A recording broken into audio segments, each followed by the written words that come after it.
Good evening. I hereby call to order the special meeting of the Board of School Commissioners for Tuesday, May 28th. Would you please join me in standing and reciting the Pledge of Allegiance?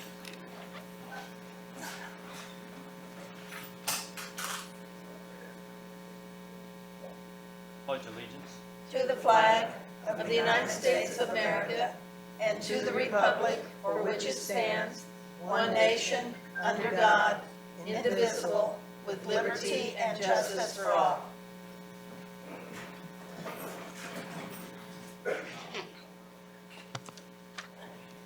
First, I want to say thank you to all of our IPS community who've made this search a very thoughtful process. Through community listening sessions, public comment period during our regular meetings, we've heard from over 500 members of the IPS community with regards to our search and the quality that our community is looking for in our next superintendent. As a board, we're pleased with the caliber of the candidates who have presented themselves for consideration tonight. Tonight, we will interview in a public setting our 3 finalists. And I believe that tonight, you'll be hearing from 3 future superintendents, although only one will be our next IPS superintendent.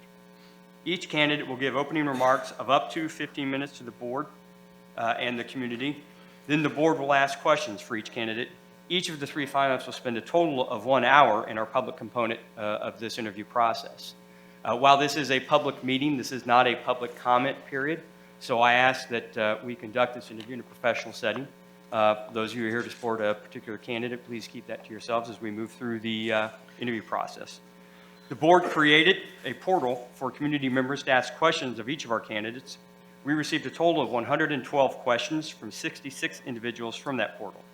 Those questions revolve around 6 key areas of equity, innovation, teacher pay and retention, curriculum, special education, and community engagement. Each of the commissioners will ask questions this evening, and as we raise questions that were brought about through the public portal, we will note that. We will now begin with our first interview with Dr. Devon Horton.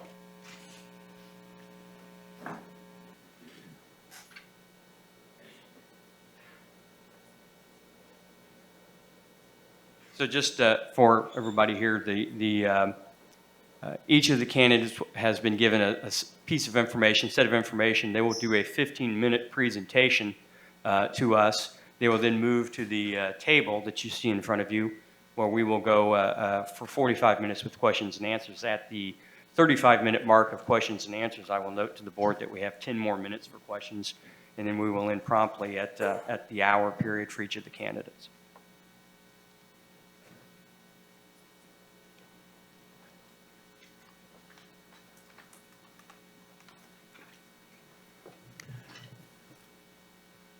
Right.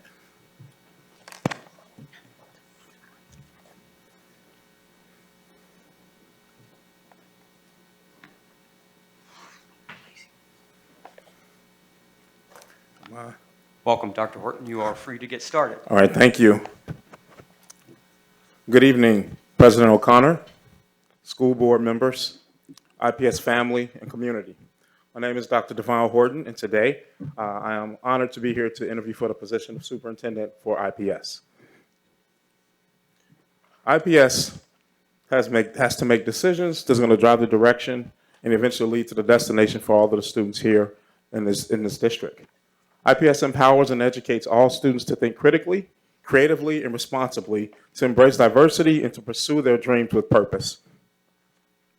IPS board's core commitments and beliefs is something that you will see throughout the presentation today, in which I will correlate some of the work that I've done in the past and some of the things that I would love to do here in continuing of the great practices that has been happening and enhancing some of the other opportunities.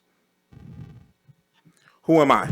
I'm a native of Chicago, Illinois, born and raised in the hardened climates of Robert Taylor housing projects to a single mother like many families here in IPS. And also, I had 3 siblings. But the story, it's not ending in a bad way. I was raised by Patricia Horton, and she's here today. And she taught me how to be tenacious at an early age. Leadership started to develop in my home, and I can honestly say 3 of us have masters and above, and we're all educators off of that work. And I had the opportunity, I became a Hoosier at the age of 14, attending a prestigious boarding school, Culver Academy, where my leadership skills were beginning to be cultivated even more. And I learned about being collaborative, transformational, and then as you continue on the journey to leadership, you learn more as you have more. When you have more responsibility, it's really about being a servant leader. And that servant leadership is how I lead currently. Theory of organizational change, looking at miracles priorities. Prior to me going to East St. Louis and start working at the central office level, I was a teacher in Chicago, not for 5 years, but for 10 years. And in those 10 years, I taught English, reading, math, science. And in my last 2 years as a classroom teacher, I was what you call a teaching AP. So I taught PE, and I was an assistant principal at the same time. And so I had some great experiences in Chicago, ended up going into Wendell Phillips Academy, leading one of the lowest performing high schools in the city of Chicago, to be from a level 3 to level 1 in 3 short years.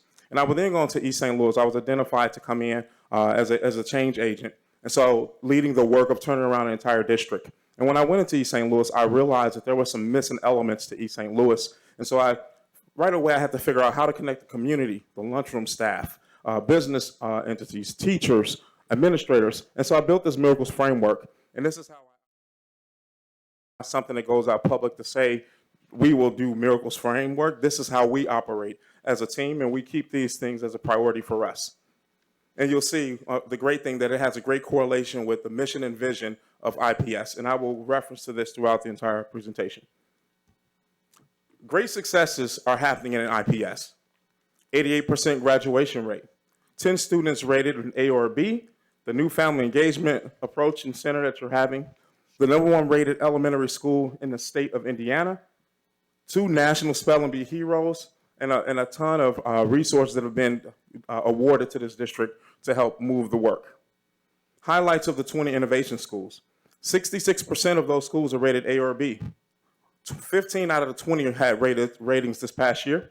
Innovation schools account for 90% of IPS schools that are rated A or B, and 25% of the students attend innovation schools. But I would like to say, when looking at the data and looking at the schools, there are another 50 plus schools that need some additional work.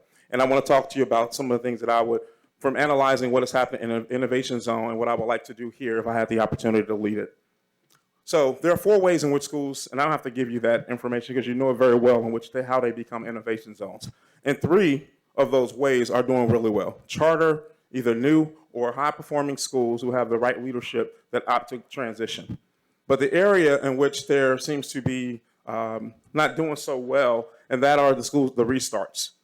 And that's where I'm a specialist with the restart work. With the restart, you have 80% of the schools from the restart are rated a D or an F. 5 restarts, of our lowest performing schools, when you think about how you do this work, there's some great things happening on one end with the innovation work, which we need to continue to cultivate. But when we're talking about our most challenging schools, there's more skin in the game that I believe the district that we need to put in this and take ownership of that.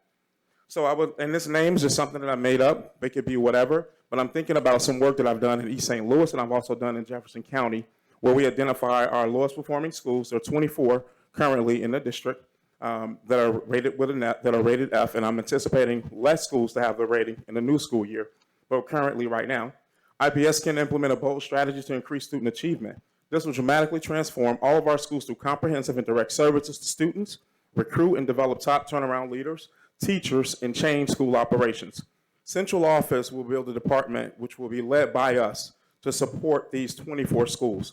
In East St. Louis, I built the Office of School Turnaround, in which we were recognized by the state for transforming all of our schools who are rated at the lowest level for decades to 40% of our schools transitioning to actually be rated commendable, which would be equivalent to a B. In JCPS, we're doing very similar work. We have a department called the Accelerated Improvement Zones. It's very similar. We built a team that specifically work with these 24 schools around leadership. Some of the things that we do, we build the team to support them. We have additional pay for teachers to remain in the evolution zone. If you think about the turnover rate for teachers in our lowest performing school across the nation is really high. So we have to find ways to keep our most talented teachers in our innovation zone schools. Create the Teacher Training Academy, the teacher residency. You'll hear me talk about that later. Building teachers for us, by us, in partnership with the local universities and potentially some other partners. Intense capacity for PD for all staff around use of MAP, culture responsive teaching. 6 instructional systems, which I'll reference to a lot. PLCs that are running effectively, and then the 5 essentials, which I'll get to also through this presentation. My IPS, traditional neighborhood, evolution zone, and innovation schools will all operate. When we think about that Miracles framework, that will be the hub in which we will house the work that we're building for all schools, whether it's a charter, neighborhood, traditional, whatever it may be. We want to make sure that we have resources and opportunity for all of our schools to get the right training, the right resources. The 5 essentials, which is these elements were selected and identified out of the University of Chicago. And they've been really powerful. They are the most effective practices that you'll find in any type of school. Archdiocese, private, public, whatever it may be, from Culver Academy across, when you see highly effective schools, they have these 5 essentials. And I'll get to that. But most importantly, we must be cohesive. And this is an issue we were dealing with in JCPS. IPS mission and vision will be the thorough piece of the work that we live by. We will have board's core belief embedded throughout all of our work, and we will still continue to support the autonomous schools with this work. You can't have unity without diversity. At the top of these slides, you're going to see the core commitments from the board. So this is the first one, motion towards excellence, improve communication, engage all stakeholders. Monthly superintendent Facebook Live, quarterly key community sessions, parent and community superintendent advisory, and a monthly superintendent literacy walk, which we will go into different communities and provide literature for students and books for them to actually be able to have libraries in their homes. We know what the research says around that with our students, just to name a couple. The racial equity policy. While JCPS, I walked into a situation where this was inherited. The ground was fertile for it. There's more work to be done in IPS. We're not necessarily ready to put this in place, but there has to be some efforts for us to do this. And what is this racial equity policy? What has it done in JCPS? There was a racial advisory committee in which the superintendent meets with quarterly to talk about issues in the community and in the schools that may not necessarily make it to the seat of the superintendent, and just give some recommendations and suggestions. There were equity plans that were designed by every single school. I currently know there are 22 schools right now that are participating in this equity work. We want to get it to the point where every single school is participating in this work. In addition to this, there's we look at everything from an equity lens. We look at disproportionality of suspensions for minorities. We look at overrepresentation of minority students in special education. We look at underrepresentation of minorities in gifted and talented. This is a problem not just in IPS, guys. This is across the nation. And I wanted to make sure that we are addressing that. And as we talk about giving opportunity to all students fairly and being equitable in our practices, forming a committee to review our student assignment plan, which is not easy work. As I'm working through this in JCPS, it is very challenging. Intriguing academic preparation, training for all on a culture responsive teaching, starting with our leadership in central office, starting with the superintendent and moving through the district where we provide culture responsive practices and supports. How are we doing do we have culturally relevant curriculum, and are we working with our teachers to give them what they need so that they can be supported? When I pulled this report from the segregation index, it's high. It's no surprise to anyone. Like most urban cities look the same way. This is out of the civil rights report that every school district has to complete. Intriguing academic preparation. What has this gotten us? In JCPS, with the work that we've been doing, it has been challenging.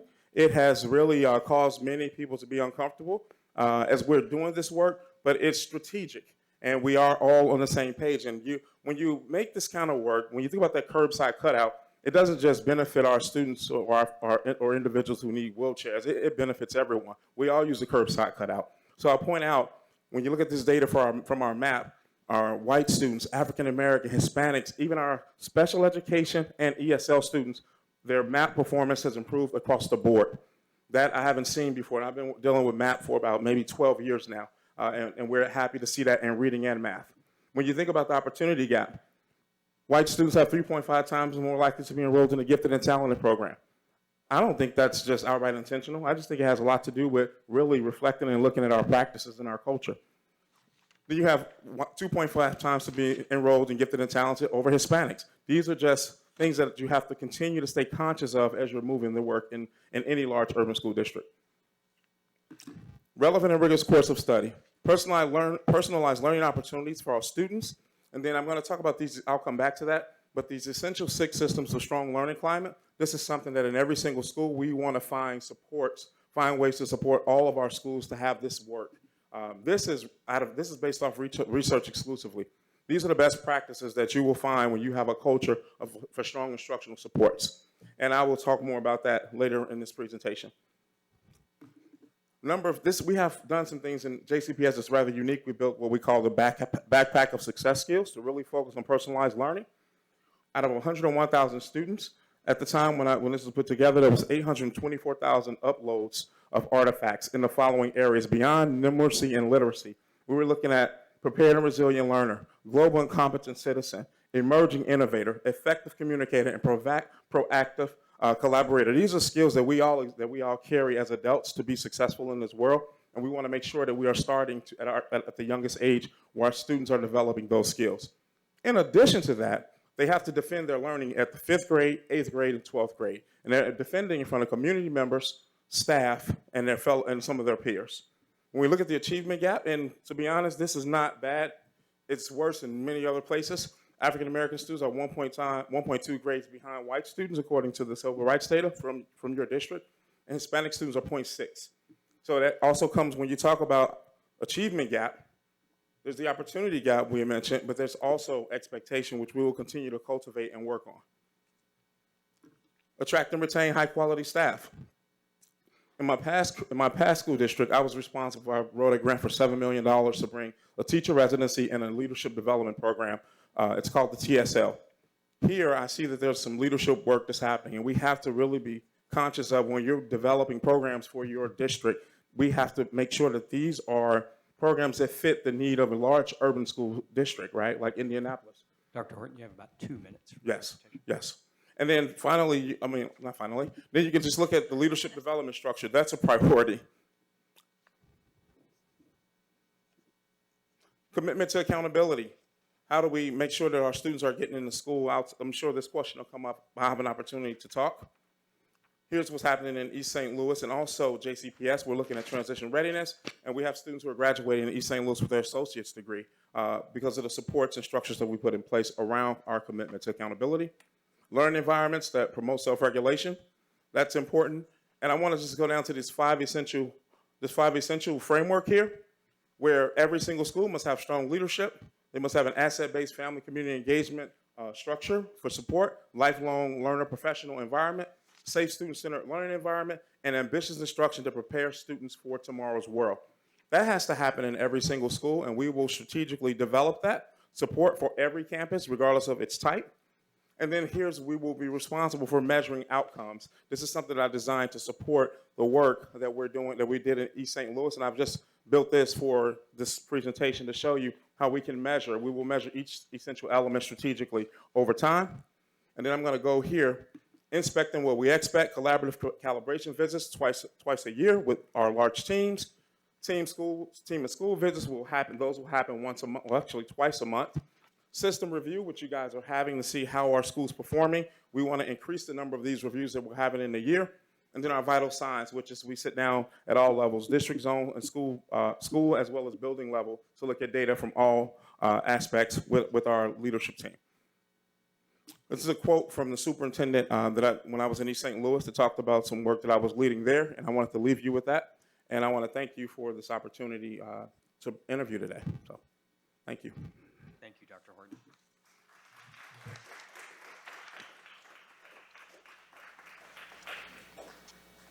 You get situated, and we'll start with the questions. Mr. Collins. Thank you, Dr. Horton, for your wonderful presentation. I'm a little bit intrigued by your equity position, and I would like you to explain a little further what do you mean by educational equity, and what are some of the key features that you would implement? So, can you hear me? Okay. So when we talk about equity, it's really for us in general, when you're thinking about how students are, the opportunities that they're having, and then also there's the exposure, right? So when we talk about that achievement gap, it's across the nation again. This is not unique to IPS, but oftentimes what you'll find is that there are, and then we start saying there's the opportunity gap. We want to begin to talk about the expectation of the community members. There's some research that we just done, that we just completed out of Louisville University, and it showed how African American teachers and white teachers suspend African American males at the same rate. And it's way higher, it's disproportionately higher than any other nationality. So that's saying that we have, the way we see African American males, for example, is a lot different from the way we perceive other students, and it doesn't matter the race of the teacher. So there's a lot of work to be done that when you think about understanding, we did what we call these district-wide book studies over it's called Black Mailed. And when we did these district-wide book studies with our leadership teams, with the principals and counselors at the schools, the feedback that we were getting, it was eye-opening for many. And sometimes we take things for granted. So implicit biases exist for all of us. Just all of us have implicit biases, and it does not matter where you're from and what you believe in. We all have them. So we have to begin to help our teachers, help our leaders, and our central office team to be able to see things just a little bit different. And when we talk about creating policies and practices or protocols, are we creating policies and practices and protocols where certain populations of students are maybe have an advantage or disadvantage, maybe disadvantage because of the way the policy is designed? And so that is part of that conversation. And we've been doing a lot of, we have equity institutes. Really, it's like food for knowledge. How do you get that expectation to change? And it's not a knock on any one individual or any population of people. It's just the society that we live in. And it is some really challenging work. And I would say more than anything, it's just like eating beets. When you were a kid, equity work, nobody wants to eat them, but you know it's good for you. And so that's kind of the challenge of doing this equity work. Thank you. Thank All right. you. There is generally a pretty clear delineation between governance by the board and management by the superintendent. Mm-hmm. But there are sometimes gray areas or issues that make themselves known that are kind of in that gray area. Tell me an example of when you worked with a board to resolve some issue that kind of was in the gray area between governance and management, and how did you work with the board to resolve that? Sure. In East St. Louis, there were quite a few of those incidents. Not so many in my current district, but in East St. Louis, we had a situation where there was a principal that we were, as a superintendent in our team, that we knew was not the right fit for the school. But this individual had been in the district the entire life and had family members who had came through the district. So you had a couple of board members who were supporting keeping the principal in the school. And the best thing that we could do over time, because the first year we brought this to the table, there was no way the board was going to support it. So what we did in that second year, these key metrics of data that we were sharing for all of our principals, we were able to show that there was a difference in how this particular principal was performing in comparison to the other principals who were from there and may not have been. And we were able to come to an agreement and place the principal in a better situation so they could be effective. So that's an example. Thank you. Thank you again for coming. Indianapolis is a pretty unique district. I'm sure everyone says the same thing about their district, but since you are from Chicago, but you do have a knowledge of Indiana, can you tell me how you will go about wrapping your arms around Indianapolis and its family and its community, and how you'll make sure that they get to know you and the directions that you're planning to go in? So I think it's communication, number one. So I would say when I spoke about those monthly Facebook Live conversations, that's really for me to connect with the community and let them know some little things about the work the things that we've been leading in the district, but also giving them opportunity, because it's a two-way. I can take in questions, answer questions they may have for me. But the other part is that I must make sure that I'm visible in the community and not just in schools. I have to be in the schools, but I also have to be at school functions that maybe plays or athletic games or even some of the faith-based events to participate. I know, I'll just say from Friday, the superintendent in Jefferson County, they had the Pride Parade. He was there.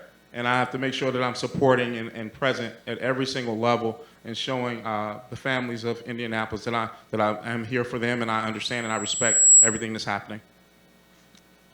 Thank you. To what extent do you think the superintendent of To what extent do you think the superintendent of schools can or should function as an instructional leader? To be honest, if you're really going to move this district in any district, that has to be a key component to the leadership of the superintendent, to the leadership for the superintendent. I can reference back to two examples, and me being in multiple districts has really given me a great lens to see how things work well and how things don't go well, and being a part of both. And so I've seen it where, in my current situation, the superintendent, he's the leader of the instructional work. When we're instructional cabinet, he's in there with us. He's having conversations. We're looking at data together. When we're going in schools, it's not just going in schools to take photos and do cameos. It's really we're going in to have conversations about potential issues that are happening in the school around instruction or whatever it may be. But I think the most important piece is there has to be a vision, not necessarily a vision not the vision that the board creates, but key priorities that every single time when the superintendent is on the stage or in front of anyone that they can talk about the work that's happening. And I think that strategic plan should really lead and drive the superintendent to be instructionally focused. Good evening, Dr. Horton, and thanks so much for coming and for your presentation. Based on our public questions, and we did get several of them, what intervention approach would you take for chronically failing schools? And what is your position in regard to innovation, schools, and partnership with charter schools? All right, that's multi-layered. So I'll start with the first part. So for me, when I spoke about it in my presentation, so being in Chicago, Chicago did two things. They've had partnerships where there were charter schools that were a part of the district, right?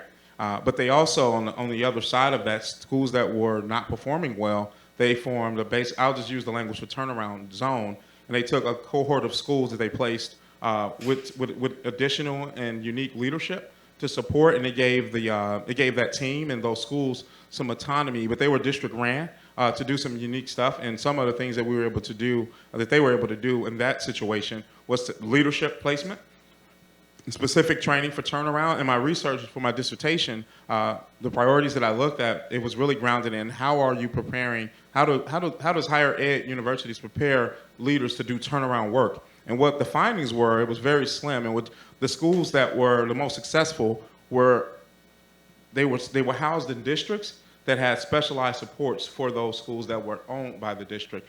So I would say when you think about that innovation zone, 75% of the innovation zone design, it looks really good in regards to performance. But that 25%, when you talk about the lower performing schools, there's some additional work that we need to do that I believe the district, if I was able, like in East St. Louis, I designed the Office of School Turnaround, where we pulled those schools into the small zone, and we had a team to go in and support them a little differently, a little bit more aggressive, and also we gave our teachers more flexibility. We gave teachers start to earn additional dollars for their performance in some, and then what we're doing now in JCPS with a similar design, we actually are compensating teachers to remain, because the turnover rate.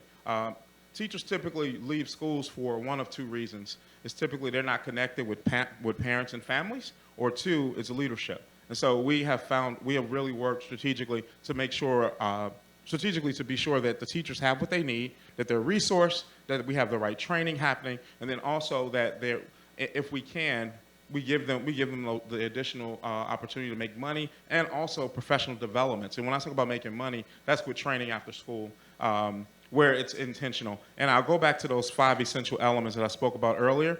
What you will find in most of our most challenging schools, you will not find a crisp, lean process for all 5 of those areas. Where we talk about leadership across the district, leadership across the school, strong parent and family community engagement where they use their parents as an asset. When I was an administrator early on, I used to feel like, oh, well, because I was in challenging schools, oh, I could do this on my own. You can't do it on your own. You have to have parents engaged, and they have to be a part of the process of how you're going to take learning to go from the school to the home. That has to be a process. The professional learning climate is a priority.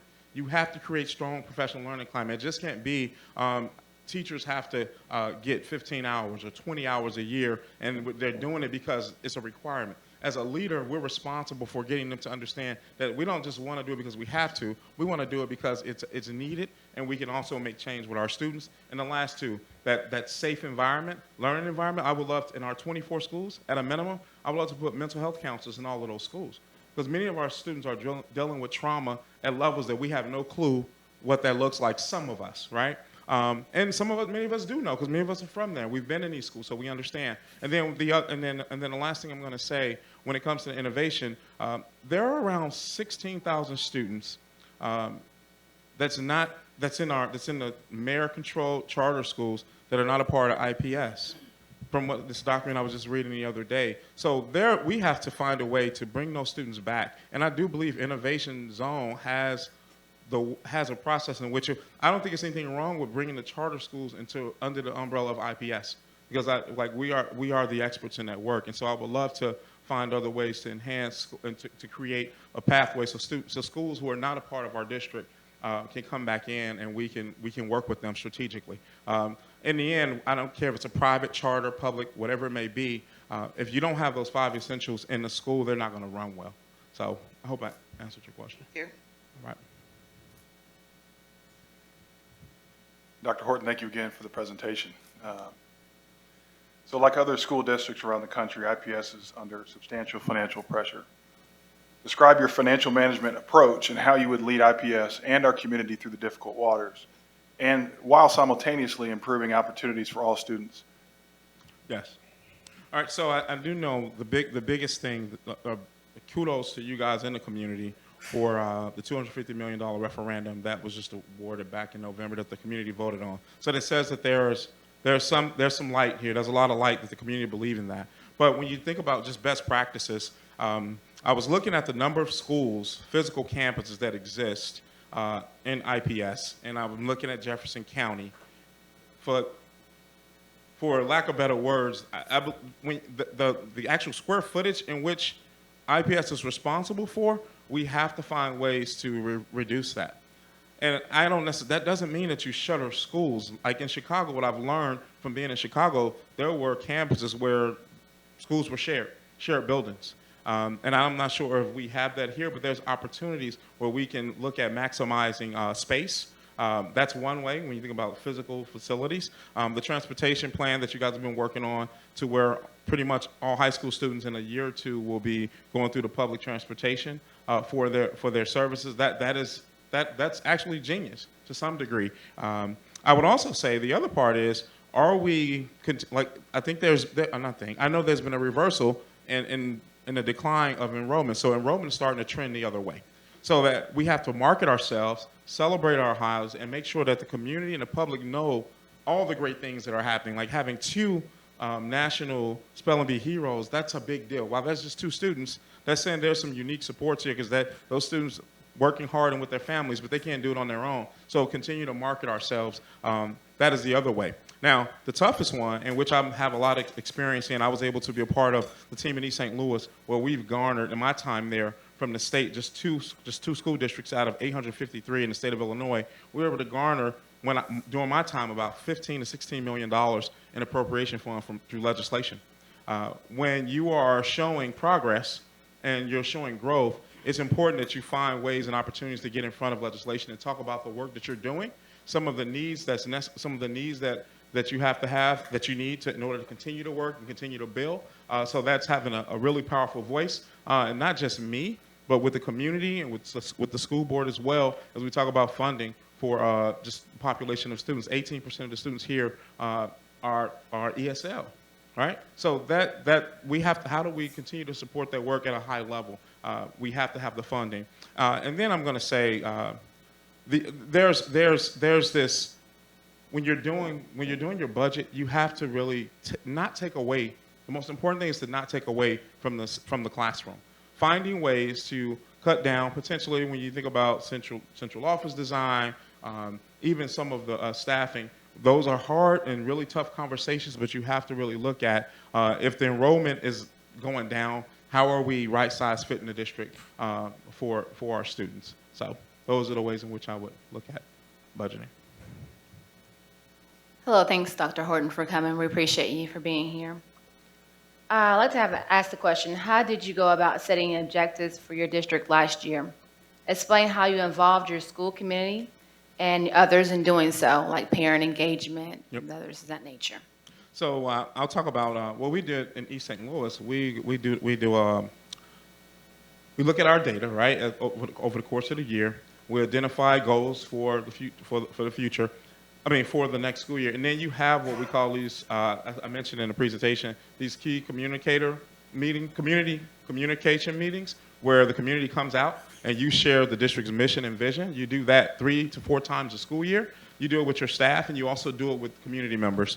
Something that we should have done in East St. Louis is that we should have done them in the community. We did them all at central office because the city didn't have a lot of opportunities for space for us to house the body. So that's one way. And then the other thing is when we're talking about the strategic plan there's 1 more year left on the strategic plan, correct? The planning for that, and I'm sure it's probably already done from what I've been reading, it starts now. We bring the community in to give reflection over these last 4 years, the implementation, right? Impact, and how does the community feel about the implementation of our strategic plan? You start sending out surveys now, and you get this feedback. And when you get this feedback, we partner with maybe a local university, someone who can be neutral in this work, and we begin to design a plan for the new year because we have data that we've said here are the things that we're looking to accomplish. Here's what we met. Here's what we have not met. And then the last thing, what I thought was genius, and I'm not sure if this happens here. We do this huge state of the district where we come out to the community. We invite business partners and. This is a way we raised scholarship money with this. They paid $25 a plate, and we shared the highlights of the district, areas for growth, opportunities, things that we were going to do, and then the community, they came out, and we had an amazing turnout. We just gave out over $50,000 in scholarships to students from our State of the District event. And we just talked about, there's not money and the space was donated to us by a community partner, a business partner paid, UPS actually sponsored. Those are just opportunities. Can I tag one last thing I forgot to mention in that prior question? I forgot to tell you, the other part for funding, when you're writing grants, it's important that when you write grants, that's another thing. In my time in East St. Louis, it was roughly in between, if you add that $16 million, about $40 million in grants that I was able to garner, that I was responsible for writing these grants. We had the school improvement grants. The state of Illinois did it. I don't know if they did it different from here, but you had to apply. Not every single school got that. So then we also had money from the U.S. Department of Ed for programs.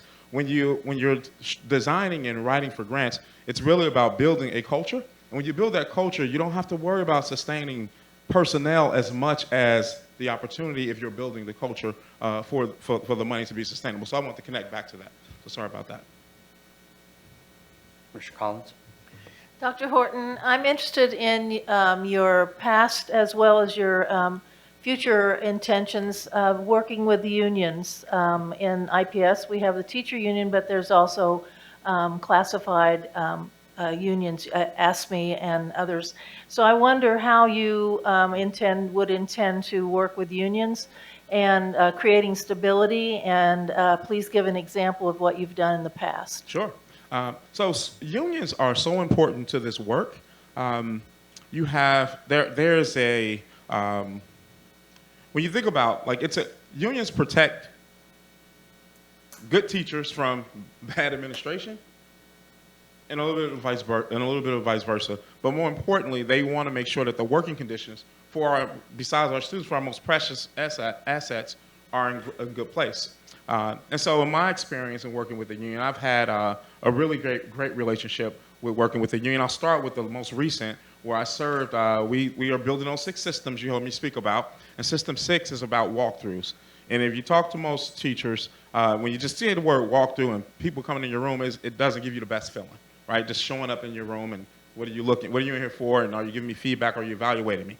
So we partnered with the union to build out our System 6. And the union president in JCPS, over 101,000, with 101,000 students, 6,200 members, he sat through all of our, we went through a process we went through a TRIGO process where we analyzed the concerns, right, of what this walkthrough system would look like.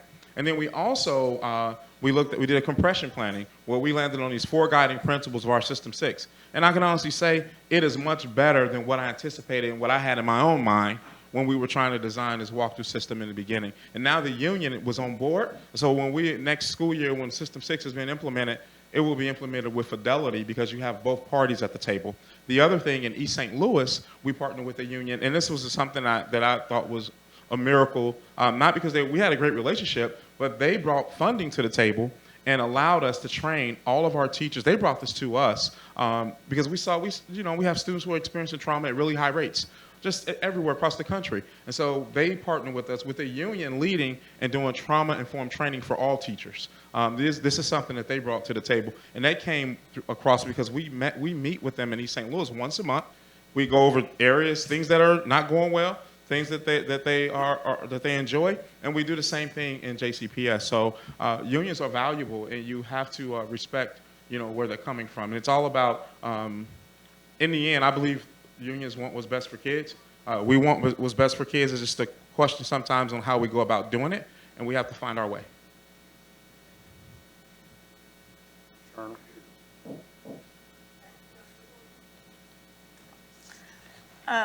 What strategies would you implement to attract, retain, train, and evaluate talented teachers and principals, especially those who look like the students that we serve? Thank you for that question. In my former district, Chicago, when I was serving as a principal, we moved Wendell Phillips Academy from a level 3, which is the lowest rating you can be. It was one of the lowest performing high schools in the state, to a level 1 in 3 short years. And how do we do that?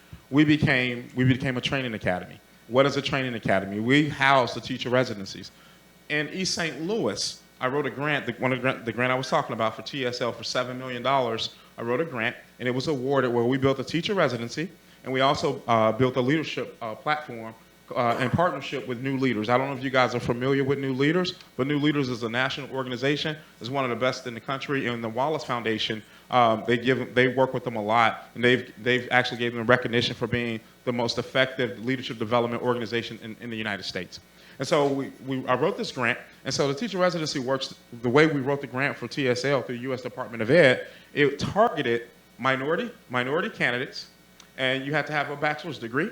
And you also had to, so for example, we took them through this rigorous interview process. We only had 16 slots, right, at the time. 16 slots. We had 95 applicants. You had to at least have a bachelor's, and we took you through this process on a weekend. We had these selection Saturdays. We interviewed all 95. We brought them in on different Saturdays, not in one Saturday. But we took them through this process, and we really wanted to hear, it's great if you're a super intellectual individual and highly intelligent, but if you don't care about the children, you're not going to make the best teacher. And we also don't care, you could say, I really love kids, but if you don't have an intellect, that's going to be tough. And so we found a way, we measured. They took a mock assessment in Illinois. They allowed us, there's a practice test we can give them. We gave them the assessment. We took them through these rigorous interviews. We selected them.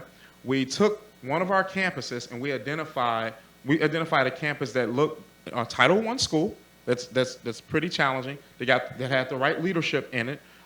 That's important. And then we identify master teachers in that school. And these master teachers, we train them for about 6 months, 4 to 6 months, on how to best develop other teachers. And then starting in June of last year, these candidates started taking courses through National Louis University. And if I'm going too fast, let me know. So they started taking classes in the summer, and then when school started, they reported to the school, just like teachers did, with that master teacher. It was 2 to 1, one master teacher, 2 residents, and they trained for a full year, Monday through Thursday. So imagine like the doctor's residency, right? I don't think anybody's going to go to a doctor that only has 16 weeks of practice and do a major surgery, right?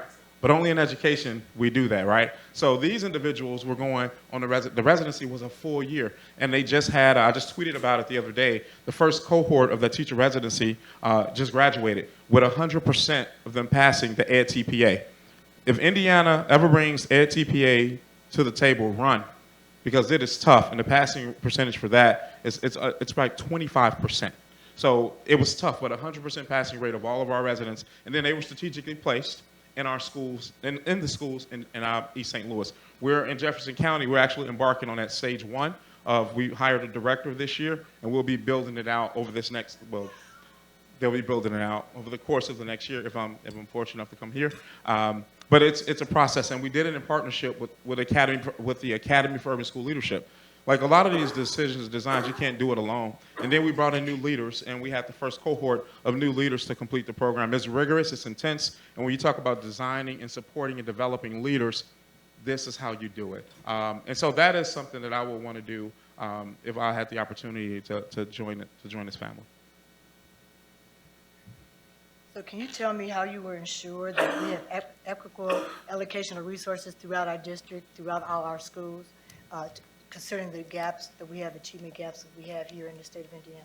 Yeah, so when you think about, so equity, it just doesn't exist when you say we give you these additional dollars, right?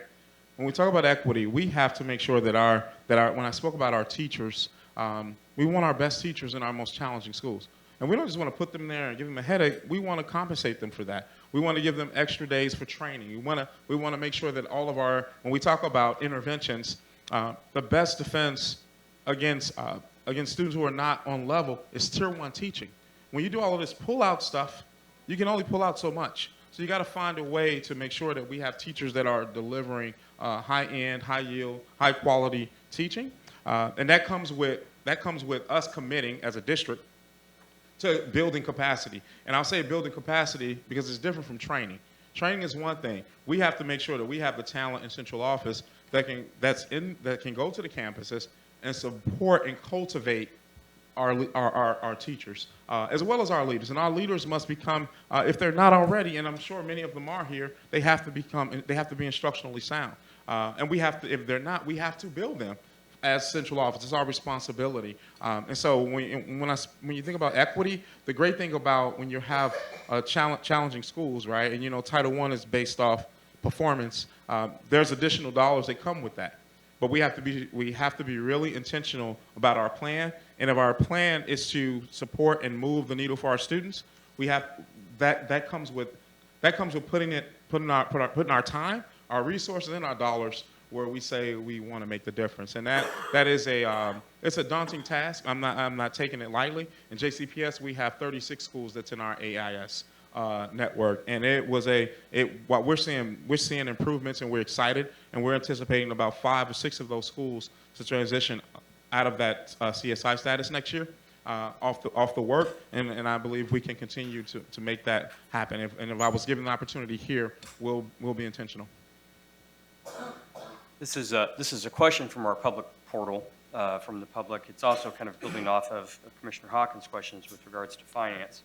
How would you ensure that every school has robust academic offerings to meet the needs of every child, given the financial constraints facing school districts, and particularly this district, particularly thinking of art instruction, field trips, special education, CTE training? Yes. So I'll start with the CTE piece on the end. Walking, and again, these experiences in these different districts have really played a major advantage for me. So all of our CTE programming, every one of our CTE, we have academies in Louisville, and I know the 4 high schools here have been redesigned for the similar process. Every single one of our career pathways are partnered with the business. So UPS, for example, I live with UPS.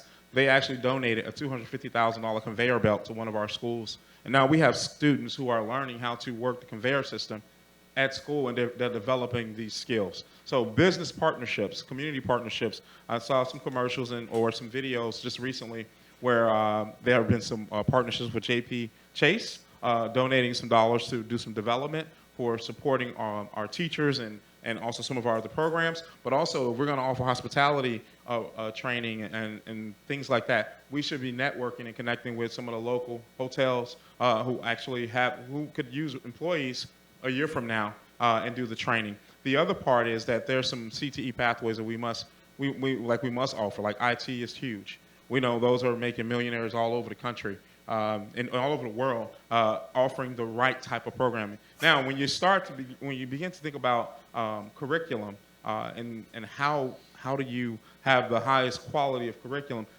that's when you have to have the talent have to live within your team.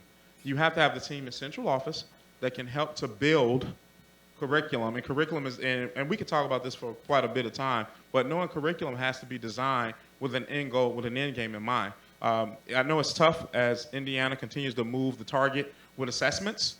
We have to stay abreast and stay connected to what students are expected to know. But when I'll talk about these 6 essential systems. Number one, we must make sure that every single school has a process. How do you deliver high quality instruction? Every single school has a system so the teachers can learn to deconstruct standards, right? That sounds very simple, but what I'm finding over time, that is not a given. In undergrad, you don't really learn that, not to the level in which you need to know it now, especially when it's a moving target. That's number one. We will support that from central office to be sure that they have that. Number two, a strong culture of how to use and analyze data. That PLC culture must be evident in every single school. How do you build that? But there's some models out here that we can actually lock in on and make that a norm for our district. This is how you continue to move. Framework, instructional framework. How do you deliver high quality instruction? For English, math, and science, there's a framework and how do you plan? That needs to be, every school must have a structure in which they learn, in which teachers can do this. Progress monitoring. We have so many students that get placed in special education because we don't always progress monitor performance, right? And reflecting. So you must have a structure in your building for that. And then the last two, one is achievement and behavior interventions. You must have positive interventions in every single school. And that last one, you must have that walkthrough system that I spoke about that we built with the union. Their administrators must be in classrooms providing support, not seen as an I got you or an evaluator, but coming in to see, here's best practice. Can you help me to help these other teachers? Or, all right, I see some opportunities that we can help you, and let's do that. So that's how you address the larger concern. It could be a lot of issues going on out here, but things that we can control with our own skills is how you will move that needle. Thank you. Commissioner Gore?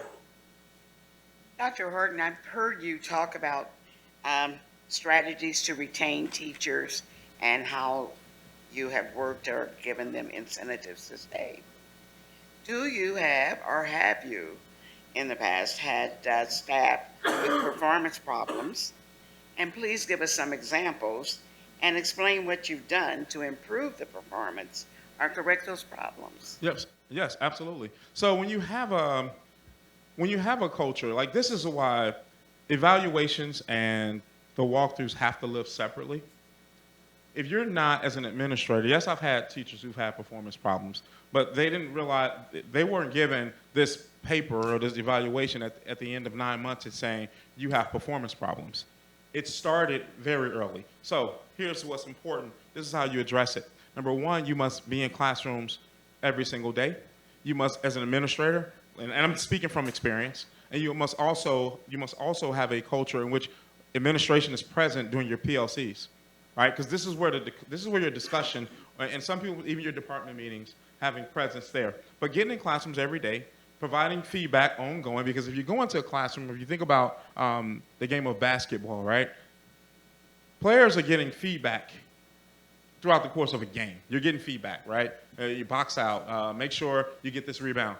But you're going to get coaching when you have practice and doing film study. So you have to have high frequency of getting into classrooms between 10 to 15-minute snapshots. Your team must be able to do that. You're doing debriefings at the end of the week with your team, talking about having conversations around trends you're seeing in the respective school. After the course of maybe a 6 to 9 week window, you should have coaching sessions for every single one of your teachers. Like that, it doesn't, and every coaching session is not going to look the same. You must have this coaching. And this is how I was able to identify concerns and issues with teachers when I was a principal in Chicago by going into classrooms. This is a process that I use called Teacher Development Dialogue, where we go in 3 times a day. And then we also, at the 9-week cycle, we didn't do the 6th, the 9-week cycle, we sat down with our team, administrative team, and we looked at each teacher, we looked at areas of strength, opportunities for growth, and then professional development that we need to develop or potentially have a cohort of teachers to participate in. And so by the time the end of the school year came around, one or two things were happening. Practices were improving in many cases because it's all about how you deliver and learning how to have those crucial conversations without making teachers feel like they're like you don't respect them. That's not what we're about. It's about improving the practice. And then the other one, for those teachers who did not put in the work and did not want to get better, a lot of times, in many instances, they end up leaving and potentially going to other schools. But they can't say that they were not supported. We supported them all the time. And so that is how I address that. Before I move to Commissioner, would you have a follow-up? I We've wanted to got follow- just about 10 minutes, maybe a little less than 10 minutes before this interview is wrapped up. Go right Just a short question. And how did you do support with your principals? Oh, that's so I replicated. It's called what I did is called Administrative Development Support System. So two things. In East St. Louis, we did the same thing. We had a team. They go into the buildings. They rotate different campuses. So over the course of a month, your school would be visited maybe 3 or 4 times in a smaller district in East St. Louis. And then at that 9-week cycle, we brought you in, and we gave you feedback while we were there. We even went in classrooms and did walkthrough visits with you. And this is the most powerful piece. We did at the 9-week, we gave areas of strength, opportunities for growth, and then professional development pathways. And so we were supporting principals that way. Now, in my new role, my role in JCPS, we do weekly reflections. So we have those, each zone has about probably 20 to 30 schools. So they're getting into at least 2 schools. Each school gets about 2 visits a month. And they do weekly reflections of course, every week. And they talk about those priorities that we focus on. And this year was culture and climate, the backpack of success skills, and our equity work. And then we give them feedback. And then my assistant superintendents that I supervise, they give me weekly reflections, and I give them feedback. So it's a nice connection all the way through. And so schools that were having issues, we were able to connect and provide supports. Thank you. Thank you. Commissioner Hawkins? Dr. Horton, I'm going to ask a question from the question portal as well. What metrics do you feel should be used to measure your effectiveness after a year on the job? I would say if I start July 1st, I believe that we should look at student achievement. Their attainment is important to measure. Student growth is a key metric. And then in conversation and connection and collaboration with the board, some other things I want to look at are board relationships, community connectedness, and my financial, how do I navigate the finances of the district. I think those are 5 to 7 key areas that would need to be connected and measured if I was serving as superintendent. Commissioner Slack? All right, Dr. Horton, I'm going to ask you a question. I see that you had a lot of slides and a lot of detailed information. I'd like to know, how do you use that data that you presented to us? For an example, can you provide us with an example of how you use the data to make decisions, plan and budget, and work with others? Absolutely. So when I came into the district, let me scale back to East St. Louis. So in East St. Louis, there were so many red hot fires that needed to be addressed. And so, but we didn't have a data dashboard.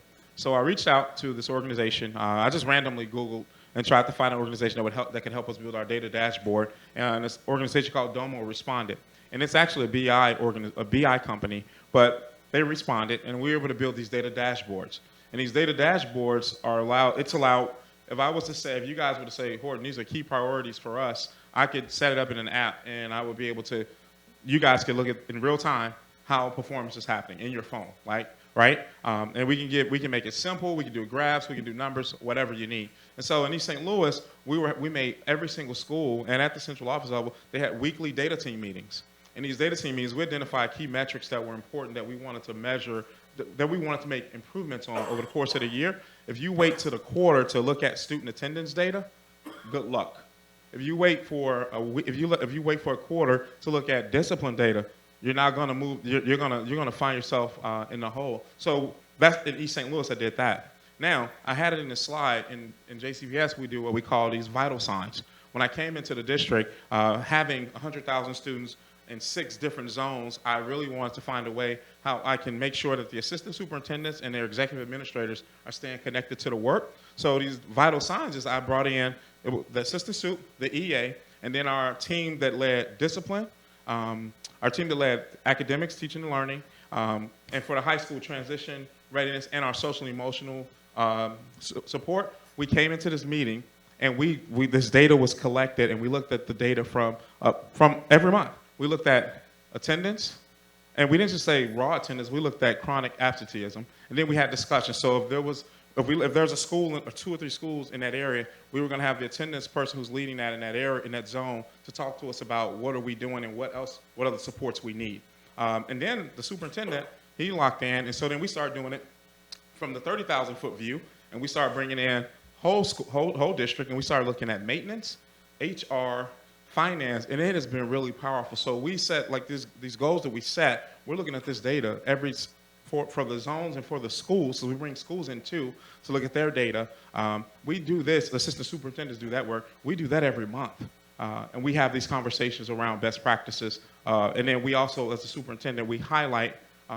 If there's a school that does a really good job of improving attendance in schools in a school that was struggling, we highlight that in a weekly message, and it's really been powerful because you're able to like get ideas of how to do the work without having to ask as a principal. So, all right. Dr. Horton, thank you. We've got about 3 minutes left. We've got around 2 questions of, you have a follow-up, Commissioner Slack? Please. If your current board was to ask to identify your greatest weakness, what would they say and how would they respond? And how would you know they will respond in that way? They would probably say, I'm a Chicago guy, big city guy. They would say he moves really fast. To slow it down, you probably can tell how I'm responding. But it's really about knowing what education has been able to do for me and my family, I just get charged and excited, and we move forward. And oftentimes, you have to be sure before you can move forward that everyone else is on that same train, right? You can't be all the way out here and everyone else is 3 or 4 steps back. So that is something that they would talk about. Just pace yourself, because the work is still going to be there. So. You got about 2 minutes for closing remarks. Sure. Well, I know that IPS is in a very unique situation.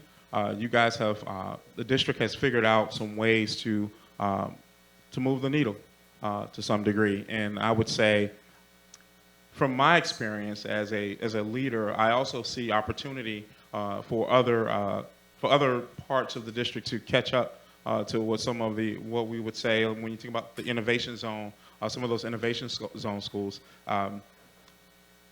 My experience, my career, my track record, I've worked in now 3 different school districts. Some may see that as a negative, but that is a really positive element for me because I've seen things done in so many different ways. I've seen successful implementation. I've seen things that didn't go well. And I have taken all that and put it in my bag. And I will be able to come into this district and help you guys, help this district move in the right direction. And if there's any concern about me moving around, I'm not chasing the next big thing. My ultimate goal is always I want to be a superintendent. And there are certain districts that I target that I see a good match, that I feel are a good match for me. And if you look at the track record of districts that I've applied for, they're very similar. And so I know that my skill set, my passion, and my ability to make change and bring about change with the team. And of course, there's no silver bullet to this work. Every district is unique, and I understand that. I'm a quick understudy. I'll catch on to the political landscape really fast, and we will move this work. And I want to just thank you again for bringing me in. I don't take this for granted, being considered a finalist for such a great district. Thank you very much. All right. Thank you. Thank you.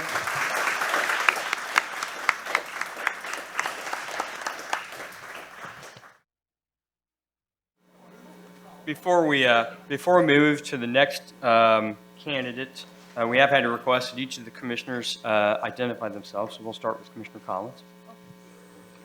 Susan Collins, I'm representative of the whole district, the at-large. Diane Arnold, District 4. Anita Moore, District 2, East Side. Michael O'Connor, District 1, also East Side. Elizabeth Gore, at large. Evan Hawkins, District 3. Taria Slack, District 5. With that, I think we're ready for our second candidate. Same process, 15 minutes of presentation to the board, and then we'll move to questions and answers from the board. And we will identify when we're asking questions that came in through the public portal.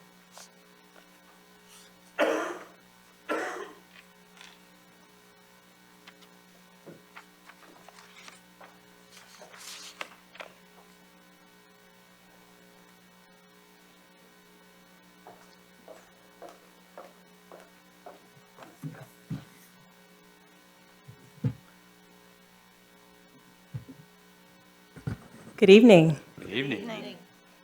Please feel free to start when you're ready, Ms. Great. Johnson. Well, thank you for the time I have with you tonight, and thank you for the trust you've placed in me since December as the interim superintendent of Indianapolis Public Schools. It has been a busy and productive last 5 months, and I am privileged to be considered as a finalist to lead our district permanently. I'm here tonight, as you can see on the slide, representing a myriad of experiences and identities that I bring with me as a leader. I'm a mother of an adult stepdaughter who's a recent college graduate and 3 school-aged children. I'm a wife, having found an excellent and caring partner in my husband, Andre, who recently launched his own business and is pursuing his long-held dream of being an entrepreneur. I'm also a Lola, sometimes better known as grandmother, to my stepdaughter's son, Keaton.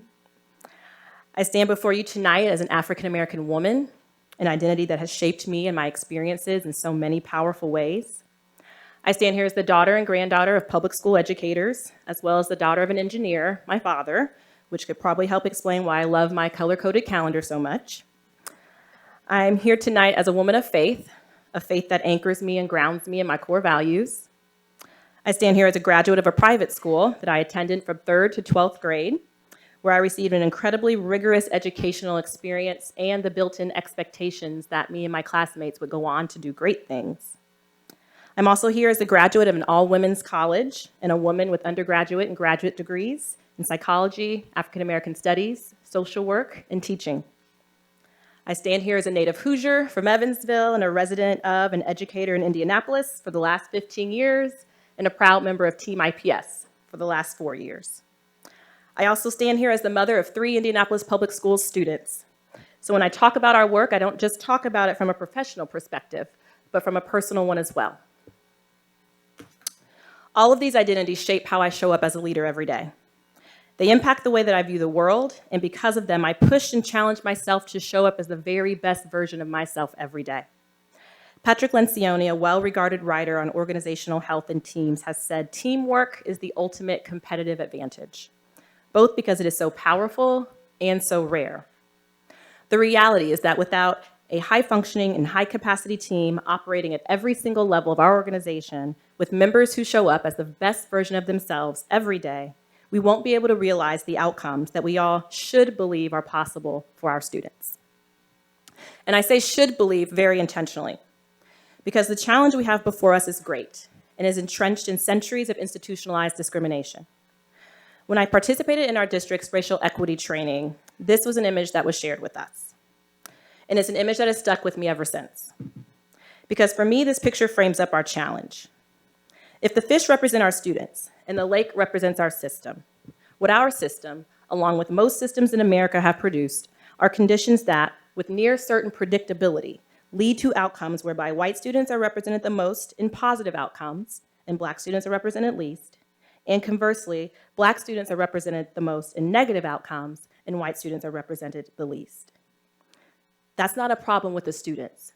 That's not a problem with the fish. That's a problem with the lake.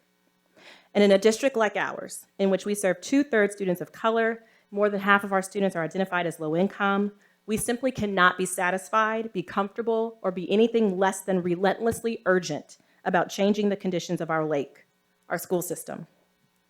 I'm not naive about the task that lies before us. School systems don't exist in vacuums. We are a part of a larger ecosystem that changes and impacts the experiences of our children. But the reality is that we have, within our direct power, the ability to impact the trajectory of each of our students' lives when they leave us, having received an exceptionally high-quality education from pre-K to 12th grade. And it is possible. I know it's possible when I think about Alice, one of my former students. I met her and her mother at a food pantry down the street from my school over the summer. and she eventually joined our school as a fifth grader and stayed with us through eighth grade, and then headed off to high school. Alice was quiet and unsure of herself when she joined our school, but by the time she left, she was engaged in student leadership, passed the algebra course assessment as an eighth grader, and had gained new confidence. Her mom was so excited for her and grateful for our school community. Alice had always had that potential, but she needed to be in an environment that would nurture it and push her both to achieve at her highest potential and support her along the way, consistently, year after year. And at the end of the day, that is what our work is about, providing our students with a rigorous and rich educational experience from pre-kindergarten to 12th grade that cultivates their critical thinking and problem-solving skills, their ability to communicate clearly and effectively, and their ability to collaborate with others. It is what I want for all three of my children when they finish their education as IPS graduates, and it's the confidence and peace that every parent wants to feel about the education their child receives. And why are those skills so critical? Because when my fourth grader and her classmates graduate 8 years from now, whether they go directly into the workforce or continue their education in college, to be successful will require mastery of those areas. The future, much like the present, belongs to those people who can lead teams, solve problems, consider multiple perspectives, and be flexible enough to learn new things. So when we imagine the schools and classrooms that we want for our students, we must begin with that end in mind. From classrooms like Ms. Tazia's art classroom at Lewis B. Russell, Mrs. Gale's third grade classroom at Carl Wilde, or when I joined Mr. Leonard's CFI 2 eighth grade class for their PE summative assessment cycling ride on the Monon Trail, there are classrooms across our district where our students are learning and growing in meaningful and impactful ways. So the question for our district is not what is possible or can our students achieve. It is holding ourselves to an unwavering belief in our students' ability and then designing our schools and classrooms in such a way that will lead us to our students' success. When our students leave us, be it through our Project Sight program that prepares our students with intellectual disabilities for independence after their K-12 experience, be it to Indiana University, like Dominic and Flor, two Arsenal Tech graduates I met last week, they, along with their families, are confident that they are prepared for the world that awaits them. Over the last 110 days, as I've served as interim superintendent, our team has continued to align ourselves around the work that will need to be accomplished in the next phase of growth for our district. We have engaged our school leaders and teacher leaders for thought partnership and feedback, and this continued connection within our organization will be critically important as we work toward the acceleration of student achievement across the district. And as important as it is to facilitate learning and listening conversations within the district, it's equally important to listen and learn with our families and broader community. It was the acknowledgement of our need to get better in this regard that led to the creation of our family and community engagement team 2 months into my time as interim superintendent. It is the power then of this trifecta of families, schools, and community, all centered around the cultivation of student success, that we know incredible things can happen. Over the past 4 years, I've engaged in a lot of conversations about the future of our district with my team, school leaders, teachers, parents, and students. So when I transitioned earlier this year, those conversations set the stage for the work we would do as a district leadership team to get really clear about the steps we need to take for the next phase of our district's improvement. Those conversations, along with more formal feedback in the form of an organization-wide survey, led to the identification of 6 priority areas.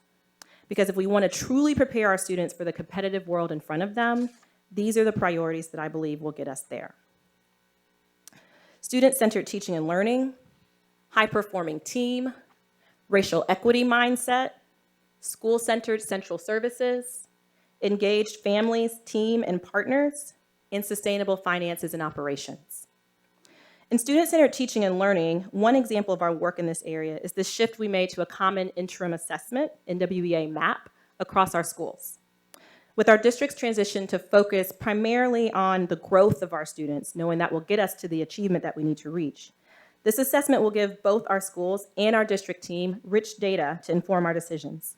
As soon as tomorrow, in the June Principal Summit, our school leaders will engage with this data to help inform their planning for next year and identify strengths and opportunities. This is just one way we are working to build the capacity of our instructional leaders and ensure we're planning always with our students at the center. I'm very passionate about creating and cultivating high-performing teams in every area and at every level of our district. It is great people and their talent that make it possible to accomplish our goals. And our human resources team has been doing incredible work to build out professional development and competency frameworks that I believe will significantly impact our ability to build the efficacy of our teams. The work that Ashley Calger has led in collaboration with a group of principals to develop our principal competency framework is only one example of the great work underway. I've also been steady and clear in my belief that we must do all of our work with a racial equity mindset if we are to ever get the outcomes we know are possible for our students. At every level of our organization, discussions around race, bias, and privilege are becoming more frequent, leading to powerful and authentic reflection and dialogue. And I must thank Dr. Pat Payne for her tireless leadership in this work. Her leadership in our district and her thought partnership with me have been invaluable. On our central services teams, we continue to work to cultivate a school-centered mindset and school-centered practices. As a district, our theory of change is built around the belief that the school is the best lever for improvement. And I believe that in the same way every student is entitled to differentiated support in a high-quality classroom leader, our teachers and school administrators are also entitled to differentiated support and skillful district-level leadership. I continue to be encouraged by the work that's begun around engaged families, team members, and partners. In the months of March and April alone, for example, our FACE team members had over 5,000 interactions with the greater community. This doesn't mean we will always get it right or that the result will be that everyone is aligned around the same outcome, but it does mean that we are better positioned to have two-way conversations and both give and receive information and feedback. And finally, in sustainable finance and operations, we know that our three main resources as an organization are people, time, and money. We must do everything in our power to maximize our financial resources so that all students, especially those that are struggling, have access to learning environments that provide the materials and tools they need to achieve over the course of their pre-K-12 experience. All of this work within these priority areas will lead to more positive student outcomes with our deliberate and intentional focus. And we must be urgent in driving toward those outcomes for our students. By 2023, I believe that we can cut our achievement gap with the state by more than half. And thanks to our Reinventing High Schools initiative, I believe that our improvements in our students' graduation rate can and will outpace the state. And these are not pie-in-the-sky aspirations. They are what I know our team can together come together and achieve. And I believe the groundwork that we are laying as we enter the 1920 school year will be the strong foundation needed to accelerate our progress. I've been a part of Team IPS for the past 4 years. During that time, I've gotten to know our district well. I know where we've had success and have the potential to grow that success, and where we've fallen short and must recover and do better.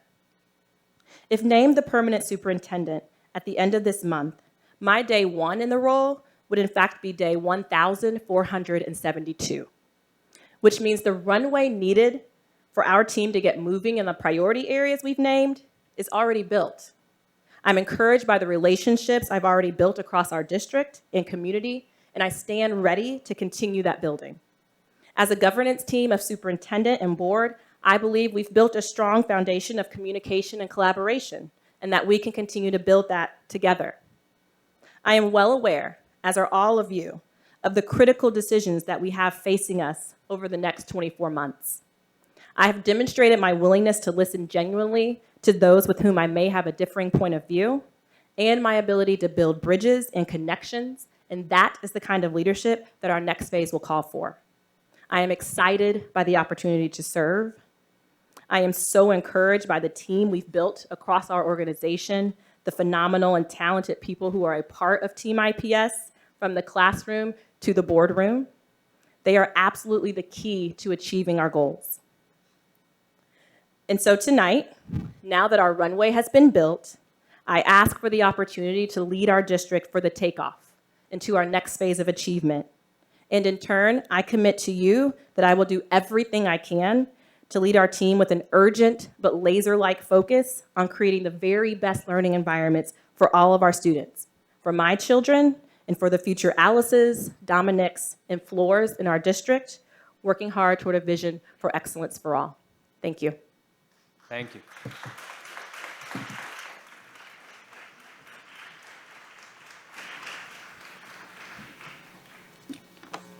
Ms. Johnson, we'll have you join us at the table, and we'll begin questions as soon as the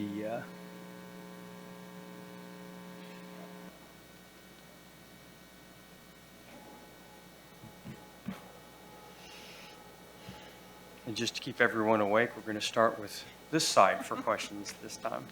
Commissioner Slack. Well, thank you, Ms. Johnson, for coming, and we appreciate your presentation. What innovation approach would you take for chronically failing schools, and what is your position in regards to innovation schools and partnerships with charter schools? Sure. Is that working? Can you hear me? You're Okay. good. Well, I entered the district as the innovation officer, and so that was the work and the body of work I was charged to develop and build and implement. And so, in my opinion, there isn't just one way to address schools that aren't doing well. I believe it's important for us to have a number of strategies at our disposal, which we do now through our transformation zone work, through the differentiated support and coaching that our school leaders might get through our school supervision team, or through the use of innovation schools as a strategy if we believe restarting a school is the appropriate next step to take. I believe in, and ultimately I want us to have a high quality school in every single neighborhood that's in our district. And what I'm not willing to do is say I'm not going to use a particular strategy or a particular lever if we have it at our disposal to use.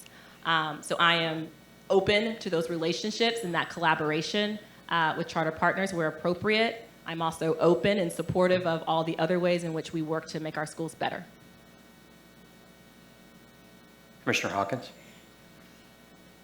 Mrs. Johnson, thank you again for your presentation. As you know, IPS has raised the ante on teacher pay over the last few years. However, job satisfaction and decisions to leave IPS aren't solely compensation driven. Please talk about your specific impacts on teacher recruitment and especially retention, and what practices you would continue to seek or enhance or implement to improve teacher retention, especially. So I think your question hits on what we find to be our biggest struggle in the district, which isn't necessarily the recruitment of teachers into the district, but retaining them over the long haul. And I think there are a couple of ways that we're working strategically to address that. First is the build out of our teacher leadership pathways. And so through our programs like Opportunity Culture, which is an initiative and a program that I would want to continue to leverage, as well as just the other teacher leader pipelines that our human resources and talent team has built, which I would also want us to continue to expand and grow. I think those are two strategies in which, as teachers advance in their career, we can give them other opportunities to impact outside of their classroom. And I think as professionals, people want that opportunity, and so we need to figure out ways to make that available. That does not mean that you must leave the classroom to do so. I think another strategy that we've used this year that I'm excited about was the leveraging of our Panorama School Culture and Climate tool this year. So you all will hear about that a little bit more in our board meeting next week. But in this year, what we have now is actual data from our students, from our families, but from our staff and teachers that give us some real concrete information on that level of satisfaction. And so instead of having anecdotal conversations or, thinking based on our sort of perception and feeling what that teacher experience is, we now can put into the hands of our principals real data that they can dig into and determine, where might I have a gap? Is it with my upper grade teachers? Is it with my female teachers? But they can now start to develop strategies around those particular groups of teachers to address based on the data that we have from that survey tool. And then finally, our district has to be a great place to work. And so what are the ways in which we are building community in our schools, in our district, bringing joy to the work that we do? The work is hard. It's very hard. And so folks need to feel success. They need to be celebrated for that success. And we need to find the ways in which we can infuse joy into our schools every day. Commissioner Gore? Thank you very much for being here this evening, Ms. Johnson. I'd like to know what experience you have in developing programs designed to increase the academic achievement of at-risk students. And if you've developed such programs, what's been your record of success? Sure. So I'll talk a little bit about the work that we've been doing at the district level in my role when I served as the Deputy Superintendent of Academics. So a big part of the role that I had last year was our Reinventing High Schools initiative. You all know very well that we took on the task of decreasing the number of schools that we had across our district with the purpose of increasing the quality of the learning environment and the academic outcomes for our students. And so what I'm excited about when I look at some of our data from last year, but then also what we're seeing as indicators this year of the progress we've made as we've built out college and career academies. So under my leadership, we launched the post-secondary readiness team. That's the team under which our future centers have launched. Each of our high schools has a future center with 3 dedicated staff members who are there to support our students in thinking through what's next for them. You know, our success really has to be when our students leave us prepared after they're gone. And so I'm excited about just the way in which that work has taken off under Jennifer O'Shea and Flora Jones' leadership. In the development of our pathways, that was a big part of the work that I was charged to lead along with the academics team in developing those pathways, the courses, the policies, all the things that went along with just the retooling of our high school program. And then the shift that we made, as you all heard about last month in the board meeting, to the graduation pathways and to making sure our students, when they're graduating, meet the graduation pathways requirement that's now in place at the state. And what I'm excited about in talking with some of our team members are a couple of things. One, from 16-17 to 17-18, we saw positive movement in the growth of our students, particularly in high school. And I find that exciting because that was a year where we had, you know, a lot sort of transitioning. And so to have that kind of growth was really exciting to me. This year, the data, when we look at the high school data from our NWEA map, and talking with the team as well, is we're seeing indicators that our high school performance consistently was sort of meeting what the norm nationally is for growth. And so again, to me, that's an indicator that we've moved in the right direction when it comes to the reinventing of our high schools experience. And then finally, as we graduated all of our schools last year, I anticipate that the number of students and the percentage of students for whom a waiver was necessary to graduate will be drastically reduced from last year to this year. And so to me, all of those are indicators that the decisions we made and the way in which we designed the programming for our high schools is on the right track and off to a very strong start. So you've had a little bit of experience understanding that a superintendent is a master teacher, a CEO of a large corporation, and probably a psychiatrist also. What role do you think the superintendent can or should play as an instructional leader? I come from an education instructional background, and so I've been for the last, since 2002, in education as a teacher, assistant principal, coach of teachers, so on and so forth into the district. So I think it's important that when you go into a classroom, you know what you're looking at. You know what to look for when you see instruction. You know the questions to ask teachers to get at how they're approaching their lesson, and that you can have conversations with principals around instruction. Does it have to be that way? Does the superintendent have to have that? No. You need to then build a really strong team around you to make sure you're addressing that. For me, however, I will have the ability to go into schools and classrooms and have those conversations with our principals. One shift we've made this year in our monthly principal development has been to shift really to focus deeply on instructional leadership. And so I think it's very important that if we're asking our building leaders to make that shift, that folks, the district leader, should also be able to talk that language and engage in those conversations in the same way. Commissioner Moore? You know, we have continuously said for the last 2.5 years, at least that I've been here, that we want to ensure that there's a quality school in every district, in every neighborhood. What would you do to ensure that every school had robust academic offerings to meet the need of every child, given the financial constraints that we have here in Indianapolis?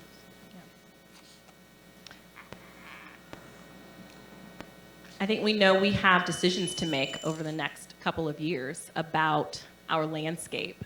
A conversation our team has begun to have is to look at the different instructional models that we offer and then to gather the data to tell us what is working, why is it working, or why might it not be working. Does it happen to be the demographics of students being served at a particular school over another? Is it the instructional model that's being delivered at a school? Is it the implementation of that model at a certain school? And so I think what we have to do is to start to go a little bit deeper in our grain size in looking at the models we have across our district. One way we do that right now, which is really for our schools that are low performing, is the school quality review. And so we can go in and have spend a day and do a very in-depth analysis of our schools. But right now we only have that for those kind of bottom quartile schools.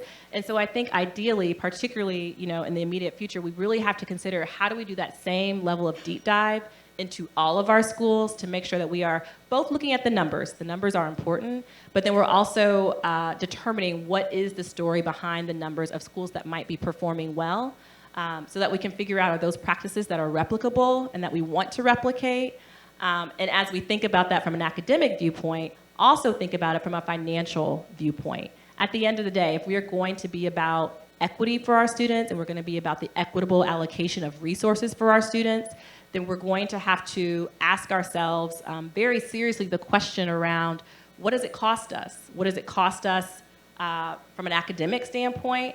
What does it cost us financially to operate what we're operating across our district? And how do we make sure we're maximizing the impact of those programs?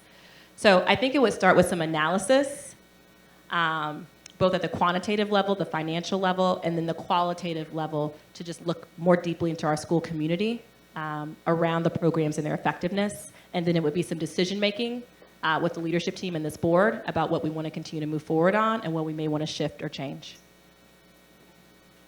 Commissioner Arnold?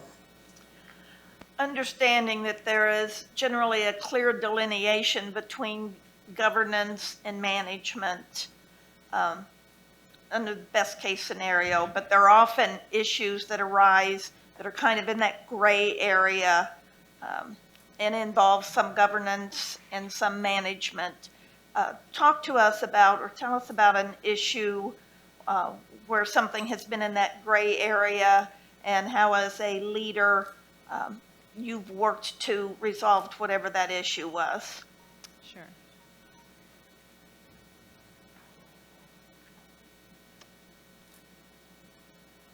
I think as board members, you all often get a lot of feedback from the community on, concerns they may have, what's going well, what's not going well. One particular example I can think of was around transportation. And so that's something this board had to deal with in the past year, the transportation shifts and changes. And one part of that was the distribution and the decision around extracurricular transportation that our schools got access to.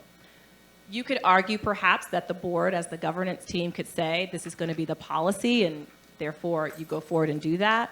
But I think the way that we handled it in that particular situation was the board created the frame for us to think about that, which was as we're thinking about distributing resources to schools, again, with this eye toward equity, let's consider the demographics and the population of the school, and then management team determine what's the appropriate sort of allocation for the schools to make.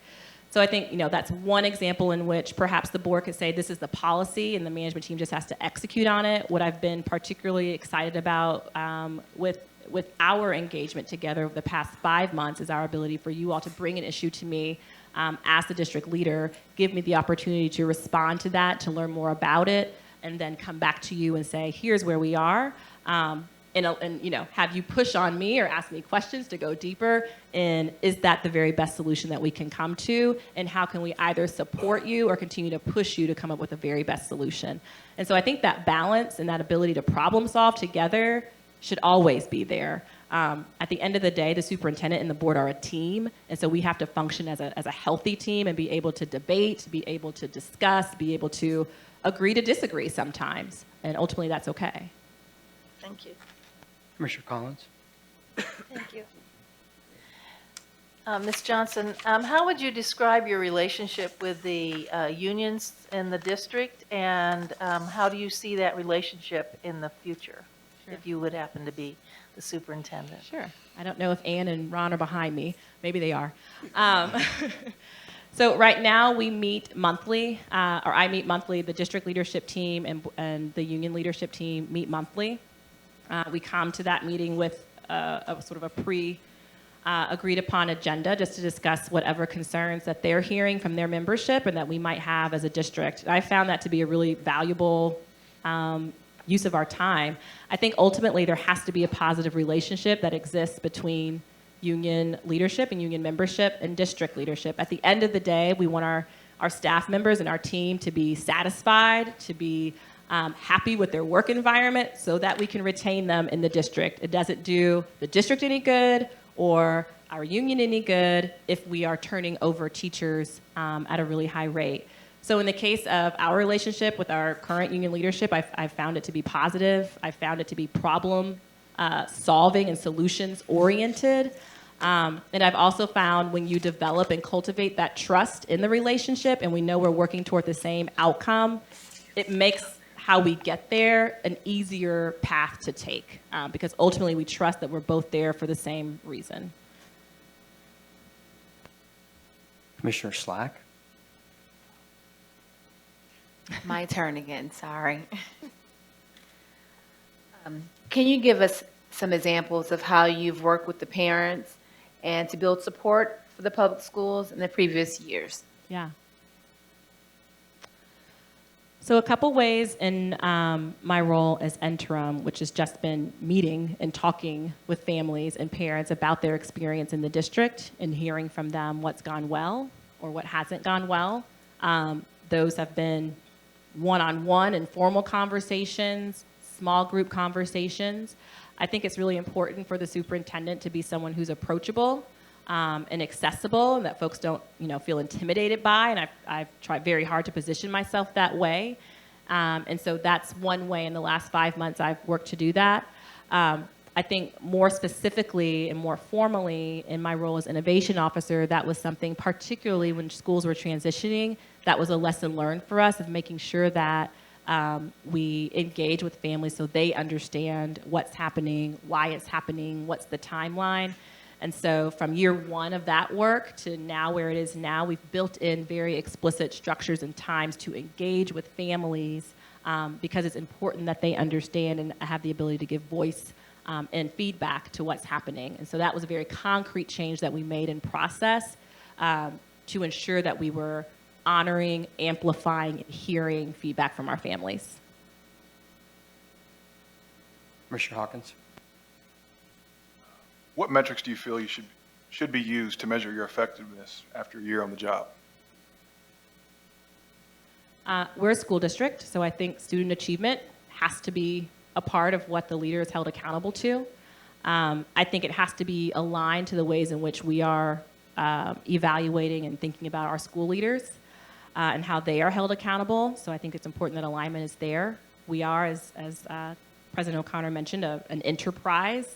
And so how well are we doing things like managing our budget and making smart choices financially? And so that would be another criteria that I think is important. I think it would be important to look at our sort of staff satisfaction and retention. So we look at our teachers or our classified staff, just the folks who make up the team. What's the condition of that team? How are we doing with the folks who are part of our team? So that's our people, that's our money, and then are we moving the needle with our time in terms of student achievement? But those are the three buckets that we have at our disposal. Is the leader, managing those resources well? And one more note on that, I'm sorry. I think one thing we're shifting to with our school leaders that I think would also be important for our district leadership when we're looking at outcomes is to look at them in a disaggregated fashion. So sometimes it can be easy to sort of hide the narrative if there are student groups, for instance, or teacher groups, for instance, who aren't performing or who aren't satisfied. And so I think it is important to look at that data disaggregated by race, by ability status, by low income, not low income, when we're looking at performance. Commissioner Gore? Strategies would you implement, and this is a question from one of our public questions, would you implement to attract, retain, and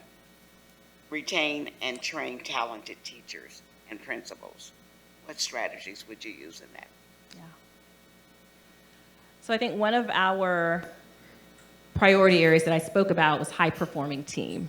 I am a big believer, 90% of the work is in the people you have in an organization and their ability to execute on their job at a high level.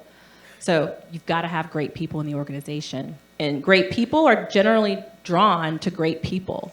So first of all, what are the stories that are being told about the experience that folks have in IPS? Who are our champions who are on the team currently, who can go out, not just on the HR recruiting team, but our teachers and our principals go out and talk about the experience they're having in IPS and why it's a great place to work. And I think we have those.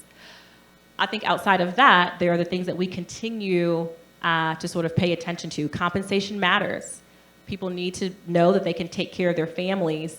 If they're working as a teacher in our district, that's important. They need to know that we are competitive with a district that's 10 minutes away, and that we value what they're bringing to us every day. So I think we have to continue to keep our eyes on and continue to work to compensate our staff at appropriate levels, teachers and non-teachers, the rest of our staff. We know that in February, I believe, or January, we gave the first salary increase on base salary that many of our classified staff had in over 10 years. That's unacceptable. We cannot become a district that's going to be high performing if we're not valuing the people who we have on our team. Outside of that, then I think it goes back to what we talked about a little bit earlier, which are just the conditions on which we're working. So again, how are we celebrating people? There are things you can do in a district that cost no money, but bring folks great satisfaction, recognition, telling them I appreciate you, noticing the things that they do that bring value to our district. One thing we've started to do as a district leadership team, kind of monthly or just as needed, is bringing people who are on a support team of our district, but bringing them to our district leadership team meeting and saying, thank you. Thank you for what you are doing in our district. That matters to people, to know that you are seen and you are recognized and you are valued by the leadership of an organization matters. And I think there are more strategies like that we can continue to build out. You talked a little bit about this in your opening remarks, but this is a question from the public portal. How would you and your administration work to ensure meaningful engagement and effective communications with parents, educators, and staff, and the broader Indianapolis community? Yeah, so when we launched the FACE team, that was in direct response to the feedback that we've gotten as a district around, not knocking it out of the park when it comes to communication and engagement. And I think perception is reality. And so if the perception is that we're not doing it well, then we have to step back and take a look at ourselves and say, okay, somewhere we are missing a link and a connection. And that's the work that our team has been doing now. It was a conscious decision to shift from the public relations division to the Office of Communications and Engagement. That was intentional and that was on purpose. And that was to signal to the broader community and to our team that those two things are what we are focused on. It's not just about the PR. It's about how are we communicating? How is that communication happening two ways? And how are we engaging with people? So it can't just be districts pushing things out to you, but what are the mechanisms that we're building to then receive information and feedback? And I think we have some structures now that are starting to create that synergy. And so our FACE team members are in schools, are at community meetings, are engaging with you all around things happening in the community or in your districts that you serve, so that you all, as the governance team and the leadership team, are aware and informed and can be present when possible. But also so that they can hear from you all and also help to spread and communicate that message. We also have PIEs, our parent involvement educators, who work in a number of our schools. And so we're also doing work to think about how do we align their work sort of more in line and coherence with the overall work of our FACE team. So again, there's a continuum and there's a spectrum of engagement that can happen. At the school level with families, it's appropriate that the parent involvement educator would be leading that work? And then when there are broader district initiatives, how are we bringing in those parent involvement educators to understand what's happening so they feel equipped also to carry those messages? And so I think there's a number of ways in which we're working to improve, increase, and continue to build our engagement. And it's something we'll keep working at and keep asking the community to give us feedback on. Commissioner Moore? Commissioner Johnson, are you satisfied with your performance for this past semester as interim superintendent? And if so, why or why not? And finally, looking back, is there something you would want to replicate if you receive this position or might not want to do or do differently? I am satisfied with my performance the last 5 months. I think when you are an interim, it can be a difficult line to sort of manage. And I think it can be easy to say, we're just going to keep the boat afloat and not ruffle any feathers and just, kind of status quo. That's not what I'm about. That's never what I've been about. And I took this role as interim superintendent with the mindset that we have to continue to move our district forward. We can't just sort of stop and tread water. We have to move. And so we got, in my opinion, quite a few things accomplished over the last 5 months. We were able to move on compensation for all of our employees. In December, we were able to accomplish it with teachers under Dr. Farabee's leadership, and then we got everybody else in January. We came back with our school leaders and our assistant principals after we had looked at the surrounding townships and districts and how poorly we compared to our surrounding districts and townships, and right-sized the salaries for our leadership team. That was absolutely the right thing to do from a retention strategy standpoint and from a demonstration of value standpoint. We launched the FACE team, and we are seeing that work start to pay off in terms of the ways in which we're able to build communities. The work started when I was in the deputy superintendent role, but it's continued in the superintendent role, piloting a new curriculum that we'll be piloting this year so we can adopt a new English language arts curriculum the following year. That's important. We know getting high quality resources in front of our students is of the most important. And so I'm excited that that work is continuing. We didn't say we're going to pause and we're going to tread water. We have to keep moving on that. And then I'm excited about the team we're building. I keep saying it, but we have incredible people on our team. We've continued to recruit and bring in people who I believe will be very impactful and helpful to the district as we continue to move forward. And then I asked this board, could I work to bring us an organization plan? Our strategic plan 2015 had already sunset. That wasn't work that we necessarily needed to take on, but I believed it was very important that we go into this next school year with clear priorities, clear measures of success, and clear areas of focus to really help us align our work. So I do believe it's been successful. I'm excited about what we've done, and I'm excited about the momentum that's been created. Commissioner Arnold?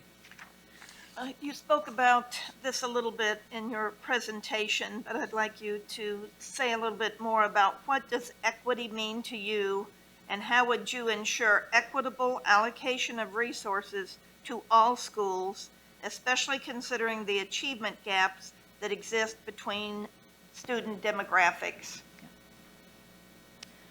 We talked about this a lot in our leadership team when we were coming up with our priorities. Because at one point we were going to just say an equity mindset. It's actually very important to me that we name it and call it racial equity mindset. I think there are conversations around race in our country, in our city, in our community that are hard. They're hard to have. People are uncomfortable. And so I think if we just say equity, we can lose what's at the root of that, which in my opinion are conversations about race, are conversations about institutionalized racism that exists in our country, and that in fact our school system helps to uphold. We have to name that, and we have to start having those hard conversations, because I believe if we deal with some of the racial, if we deal with all the racial disparities that we see and we make movement there, then we'll see things like special education disproportionality get better. We'll see things like disproportionality and suspension and expulsion data get better if we're willing to come to the table and have those hard conversations and shift our mindsets. So that's why that's a priority for us in this next year, is so that we can build out that body of work and start to engage more deeply than we have. So in terms of allocation of resources, I think in the same way that we have the priorities to guide our work, our budget is really a reflection of our priorities. If you want to know what a district cares about or people care about, look at how they spend their money. And so as we think about our budget, we have to be able to look at that budget from the equity mindset and say, how are we serving students who we know aren't getting served in the way that they need to be? And that might mean making some hard decisions about shifting some resources from schools to other schools that have that need, and then making sure we have strong programming to ensure that those resources are used in the most impactful way. But I think we have to be ready to take that conversation on, and I think it's one we need to have. Thank you. Commissioner Collins? Yes, this is around some of the, maybe a practical aspect of our education system in the district, and that is chronic absenteeism. And as a former teacher, as well as hearing from other teachers, that chronic absenteeism seems to be one of the key issues, especially at the high school level, why children do not graduate or do not achieve at the rate that they should. It's also an issue that I've seen a lot in foster care. So I wonder, what are some of your future plans or your strategies that you would like to see implemented in addressing chronic absenteeism? I think some of the work and the foundation we've laid actually over the past few years has been very helpful in taking this on. I think the fact that you set a goal around it, which we have, is really important. So for instance, we had a goal for this year that we're in, 18-19, to decrease the number of students who were chronically absent by 10%. I anticipate we'll hit that goal. And so again, we're moving the needle in the right direction as it relates to chronic absenteeism. But I think it's something that we have to continue to keep on the radar of our leaders, to make sure it's something that they're tracking and watching so they can get feedback on that and see, who are the students who aren't showing up, why aren't they showing up, and what are the specific things that we can leverage either at the district level or the school level to get those kiddos to school. So whether that's engaging the social worker or the PI at the school level, whether that's engaging our student services team here at the district level, our McKinney-Vento office at the district level. Cherie does amazing work. So how are we keeping the eye on the ball on that, because we're tracking it and paying attention to those students? I think that's what we have to keep doing. But when it's on the district level in terms of a goal, then people pay attention to that, which is what we've been doing, and I would definitely want to continue that process. Commissioner Slack, we've got about 12, almost 13 minutes left, so we can probably get you through another round of questions for everybody if we can think of fairly concise questions. Okay. If your current board or staff were asked to identify your greatest weakness, what would they say, and how do you know they will respond that way?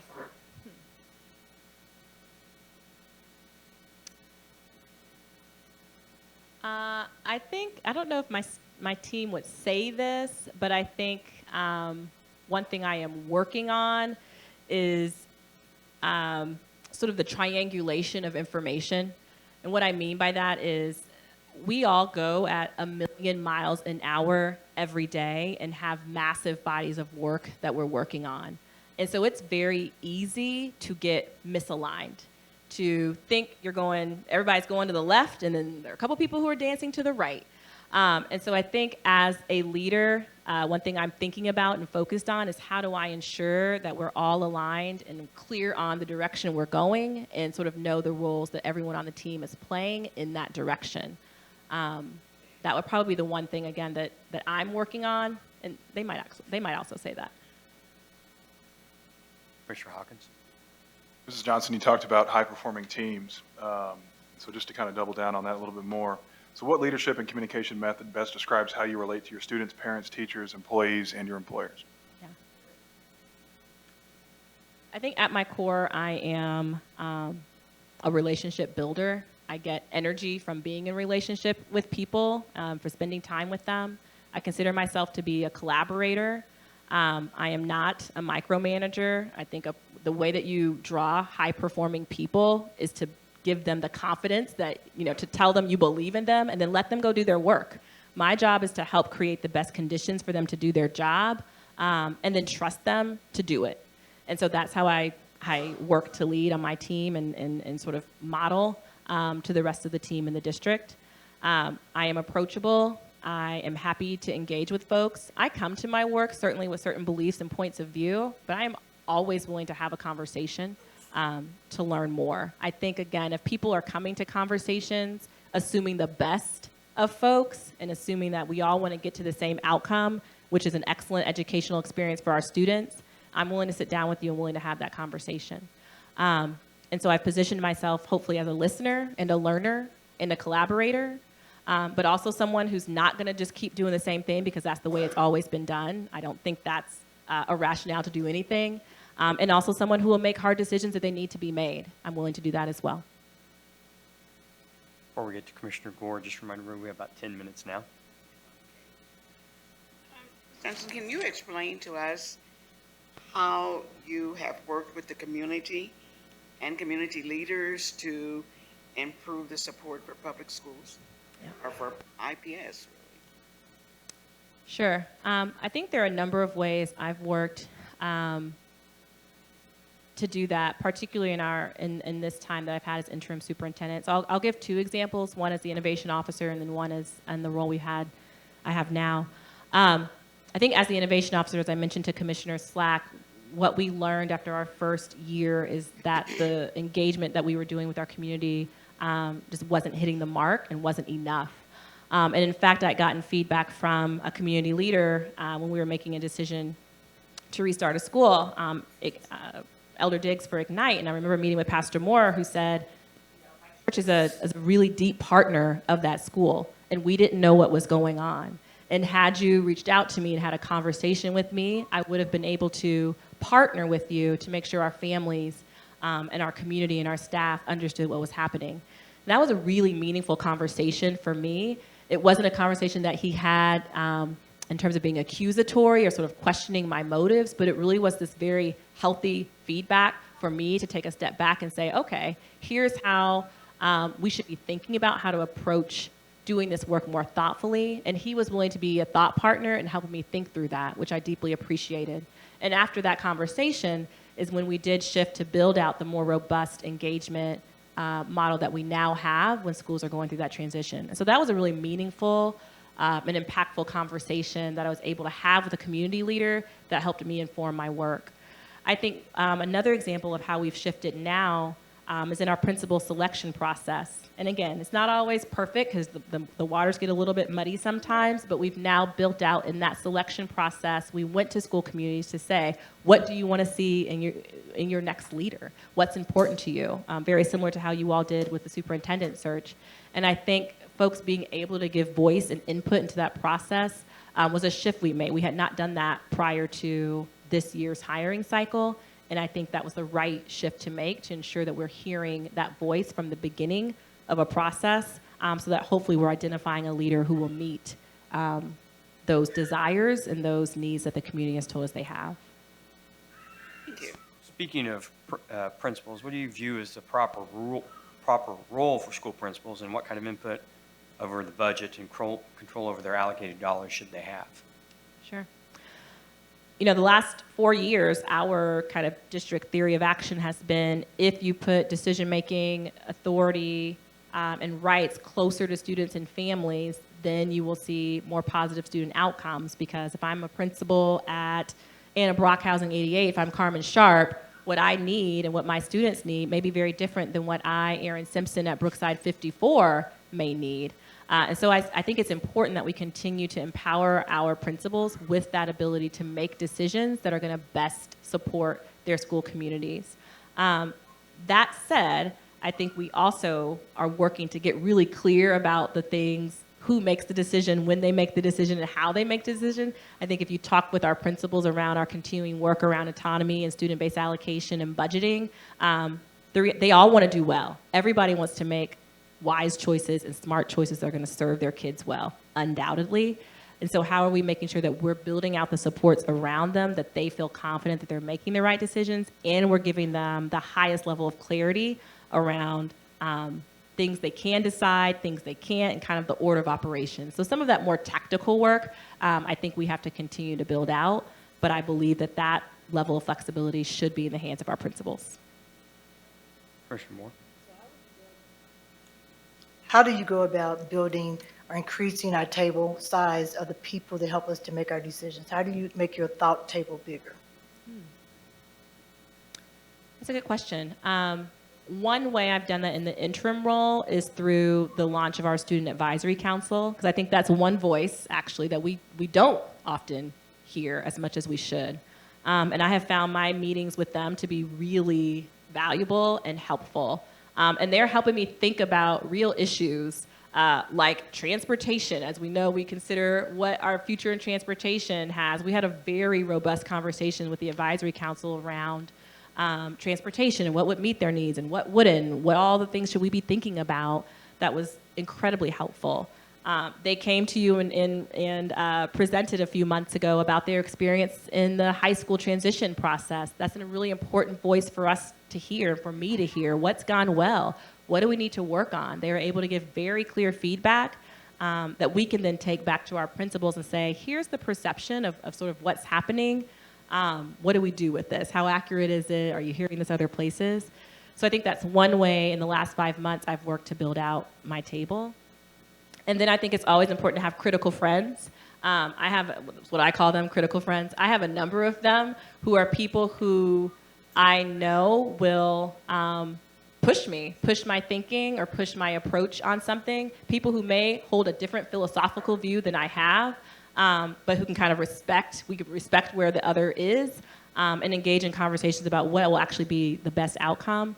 And so I have a number of those critical friends who, depending on the issue, I pick up the phone and call and say, hey, what do you think? And those are trusted advisors that I have.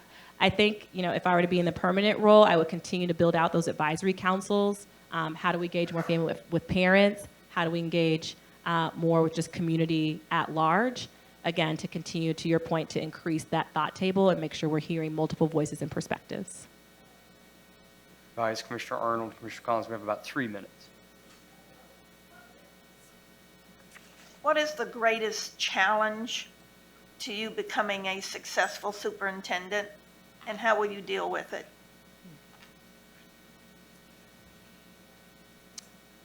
I think the greatest challenge, and this, I don't think is unique to me, but is the fact that an organization is a living, breathing organism. It is changing, it is evolving constantly.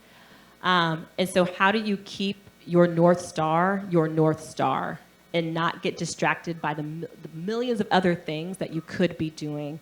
There are any number of ways that I could choose to spend my time in the course of a given day that may or may not actually be driving us to the outcome of better outcomes for our students. And so I think for any superintendent, but specifically for a new one, it will be really important to make sure I'm keeping the main thing, and helping my team keep the main thing, the main thing. I don't have another question. You've got 2 minutes to wrap up and give us some closing comments then. I didn't prepare those, President O'Connor. I think the last 5 months have been an incredible experience. It has truly been an honor for me to get to serve this district. Being a superintendent, when I started my career, I didn't say, I want to go be a superintendent. That wasn't the thing that I sort of aspired to do. But being the superintendent of Indianapolis Public Schools, there is nothing else that would make me prouder or more excited than to get to lead this district. Because we are a district full of incredible people. We get the honor of serving 31,000 incredible kids every day. And I fundamentally, deeply believe at my core that we can change our lake, that it's possible for us to be the system that flips those conditions, and that we send every single one of our kiddos, when they leave us, out to be successful in the world beyond. And I don't know if you'll find another candidate who believes as deeply and as personally and as passionately as I believe what's possible for our district. And so I just ask you for the opportunity to keep going, because I know we can do it. Thank you.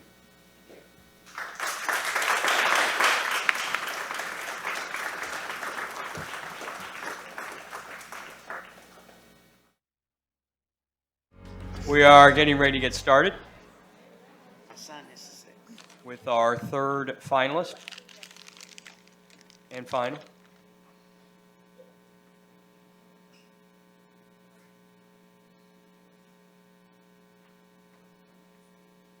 We will, yeah.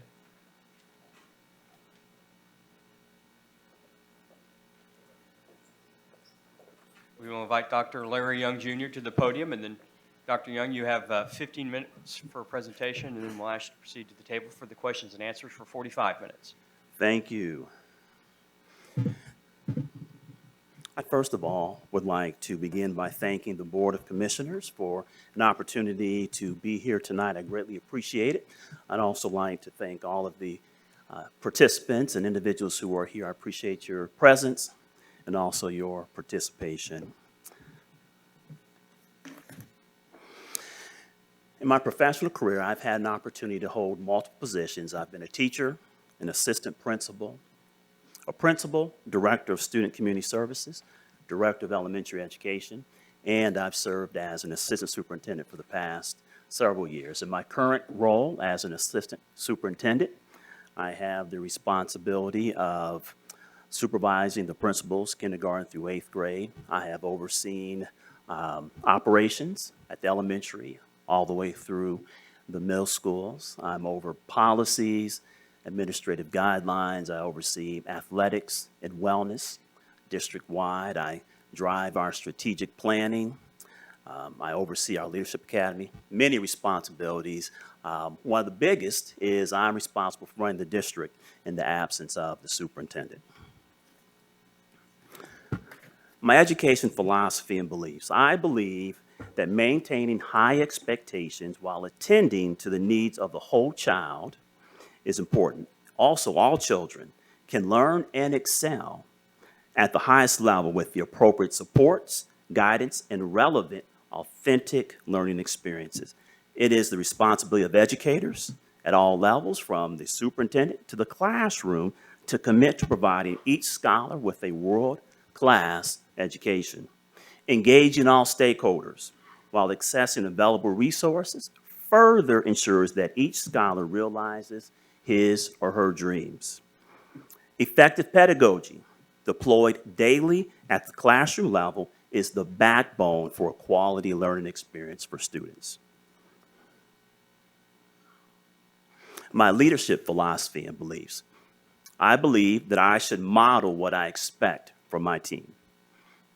I believe the responsibility lies with me, and this is a belief that I've held since the time I was a classroom teacher. As a classroom teacher, I believe that it was my responsibility to create an environment that was conducive for learning for all students. That was my responsibility, not the parents and not administration. The proof is in the pudding. So if I was offered the position as superintendent of Indianapolis Public Schools, and someone approached me a year from today, and they said, "Hey, how did your first year go?" At some point in that conversation, I'm going to go back to the goals that I developed alongside the Board of Commissioners and how well we met those goals. I believe as good as we are, we can always get better. I'm reflective, and I'm always looking to improve my practice and what I do for students. Decision-making and change management. Well, first of all, let me say I don't believe in making change for the sake of making change. If I believe we make changes because we've identified a need, and once we've identified that need, I believe in looking at the potential consequences of that decision, weighing the pros and cons. Then I seek input and buy-in when possible from stakeholders. And I have when possible in there because there are times when there are issues and concerns that are of safety, and then also there are times when my mind may be made up. I've looked at something from many angles and I want to move forward. Even as a principal, I had the belief that I was not going to waste educators and stakeholders' time. I respected their time and their professionalism too much. Then assess the capacity. So we want to move forward with the decision. Do we have the financial resources? Do we have the human resources to move forward with that change? So assessing the capacity. Next, I believe in keeping students first in all decisions. Lastly, being courageous. As a superintendent of a large school district, you're never going to be able to satisfy everyone with every decision that you make. But when you get to the point that I'm at now, and you make a decision to move forward, you have to be courageous and do what's best for children. Now, we've made a change. How do you manage that change? First of all, what does it look like ideally? What's the goal? Then measure your current status. So here's the goal. Where are we currently? Then identify the indicators of success before you even start your action plan. You have to know when you arrive. Those are the indicators of success. Then develop your action plan and implement your action plan. Next, assess where you are. There was a gap between where you wanted to be and where you were. Now assess, have you reached that goal? Now, sustain. I think this is an area that many leaders in education and other fields lose sight, and they lose an opportunity. How will you sustain the growth that you've made? We have to be intentional with that step. And the last one is how will we monitor the progress that we've made to make sure that we don't slip. Student achievement. Now, this is at the heart of what we are hired to do as educators. I believe in, first of all, setting high yet attainable expectations. And hopefully I'll get an opportunity to talk a little bit more about that in detail. Effective pedagogy deployed daily in the classroom. I talked about the importance of effective pedagogy, but here's what it looks like. In the classroom, it should be student-centered. It should consider students' readiness levels. Students don't come at the same level. If we're teaching here, but I have students here or here, then we're missing an opportunity for those students. It builds on students' prior knowledge. Focuses on critical and higher order thinking. I've read research lately that says not only will students hold multiple jobs over their careers, children in our schools right now today, but they will actually switch fields multiple times. It's problem solving and the critical thinking skills, those 21st century skills that will carry them throughout their career. It reflects students' various learning modalities. Students learn in different ways. Some students are visual, some students learn best by doing. Gives thought to students' diverse culture.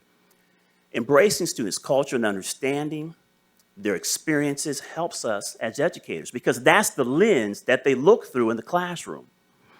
It addresses social and emotional needs. I believe that we are getting ready to embark into an area with recent research on the brain, but also the importance of addressing social and emotional needs that we're going to be able to tackle some barriers that before have kept us from where we want to be in education. It connects to real world and community needs. Our children in our schools today will inherit many challenges. One, global warming, pollution. How are you going to feed billions of people here on Earth, for example? So what we do in the classroom should point to those needs in society, and we not only want our students to be able to recognize what those challenges are, we want them to be equipped to be change agents. Also, equitable for all learners. Much of what I've learned about Indianapolis Public Schools in my research is that there is a focus on equitable learning for all students, and I believe that as well. There we go. Now, in the state of Indiana, we have various standardized tests, but we should know long before any standardized test how our students are progressing. We must empower and equip our teachers through professional learning communities to, one, we talked about effective instruction, two, assess through benchmark, common assessments, and then come together as teams to analyze and assess that data. Share resources, develop plans on how they're going to improve, then go back and reteach and go through that process again. It should be circular. SOS, send help. In education, we've created a system through response to intervention that's really designed to ensure that students don't fall through the crack. But unintentionally, what we've done, at least in my school district, and I've seen this in other school districts, is we've created sort of red tape and obstacles that really impede teachers from getting help. So if a teacher knows that she has Larry Young in her class, and I'm struggling in September, well, she goes through this process, but often the help doesn't come until March or April. So if I'm hired as superintendent, we're going to break down those barriers, and we're going to get help to students early and often.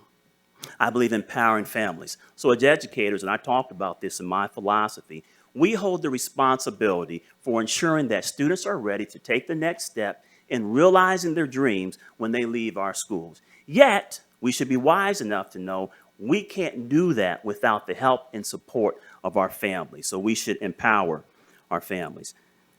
Don't forget about the arts and athletics. So often the arts and athletics are thought of as a way to enrich the learning experience, but I'm here to tell you, I have best friends that are professionals, whether in the performing arts or fine arts. I have friends that are athletic directors, coaches, professional athletes. These are viable career paths. All right, now what about Indianapolis Public Schools?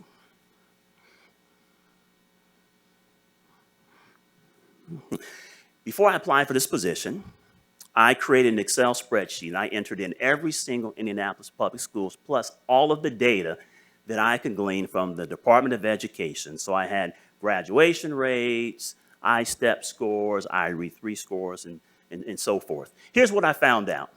There are some very high-achieving schools in Indianapolis Public Schools, and there are some very low-achieving schools in IPS. What I don't know is the story behind the data. And this is something, if hired as superintendent, will be a focus for me coming in. So I would go through and do an assessment and try to figure out, through that assessment, one, is there a lack of resources in our lower achieving schools? We talked about equity. If so, we have to get them what they need. What about the curriculum? Is it not aligned so that it articulates from one subject to another so that students' mastery of skills can be built upon? What about teacher efficacy? Do we need to have a focus in special areas and professional development? What about low expectations? These are all things that I'll find out once I have an opportunity to go through and assess. Once I've done that, again, we talked about equity. We'll get schools what they need to be successful. A tool or resource, and this is a little bit difficult to read, that I've used in the past and we use in Pike Township is the 10 indicators of effective schools. So this is one tool that we would use to help do an assessment and determine exactly where our schools are and then where we want to hone in and focus.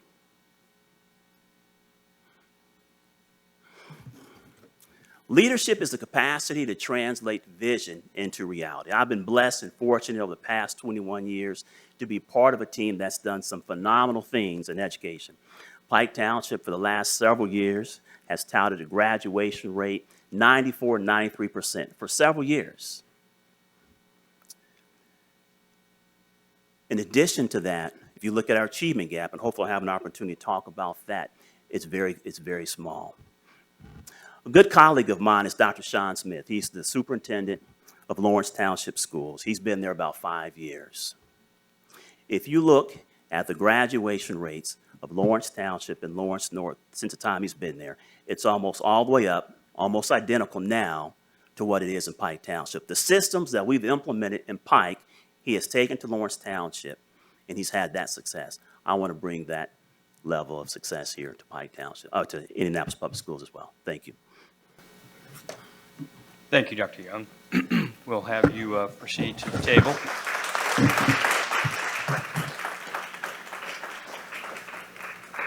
Dr. Young, one request we've had relative to speaking at that table, you're fine, go ahead and grab a seat, is speak clearly into the mic. I think some of the folks in the back are not hearing the person at that table. So Yes. I don't think speaking in a way of being heard is a problem for you, but if you might speak up as we get to questions. Yes, sir. And we will start. We have 45 minutes for questions, and we will start with Commissioner Collins.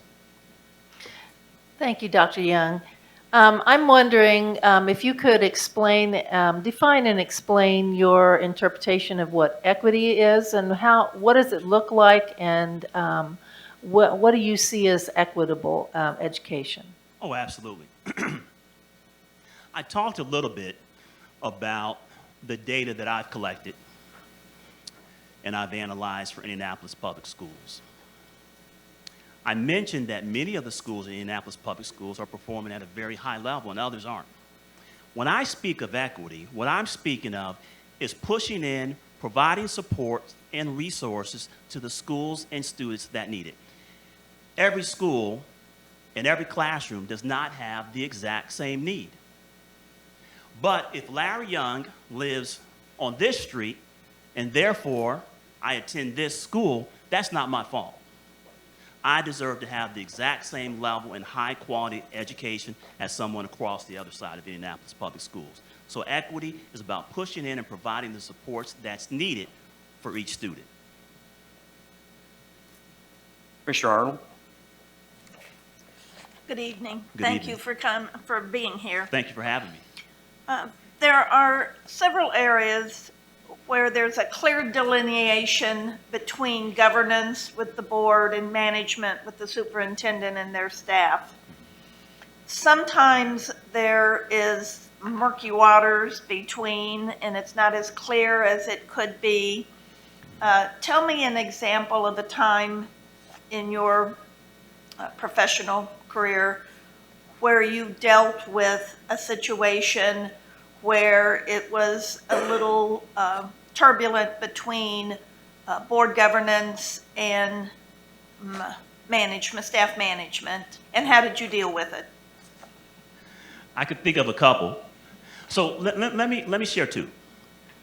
One of my responsibilities, and I've shared this in Pike Township, is wellness and athletics. So I have been involved in situations in which board members had children that were on specific teams in the district. And so they would hear things and that they would have concerns, and sometimes the information that they received was inaccurate. So through discussion and work sessions, we've had opportunities again now. With the board, we want to be careful because we're dealing with personnel issues to share enough information and give them more information so that they would not only have a better perspective, but also so that board members could be advocates and ambassadors for the school district. We want to equip the school board members to go out and to be ambassadors for the district. So that's one example. Let me share another example. In Pike Township, there's policy that specifically states that issues and concerns from board members should go to the superintendent and then to us. We should communicate from us to the superintendent to the board. I've had one example that I can think of in which a board member came to me with an issue and concern directly. So I responded to that board member in an email, and I said, per policy, and I attached the board policy, I'm happy to get involved at the direction of the superintendent. Thank you. Commissioner Moore? We all know that IPS has a whole lot of money. So,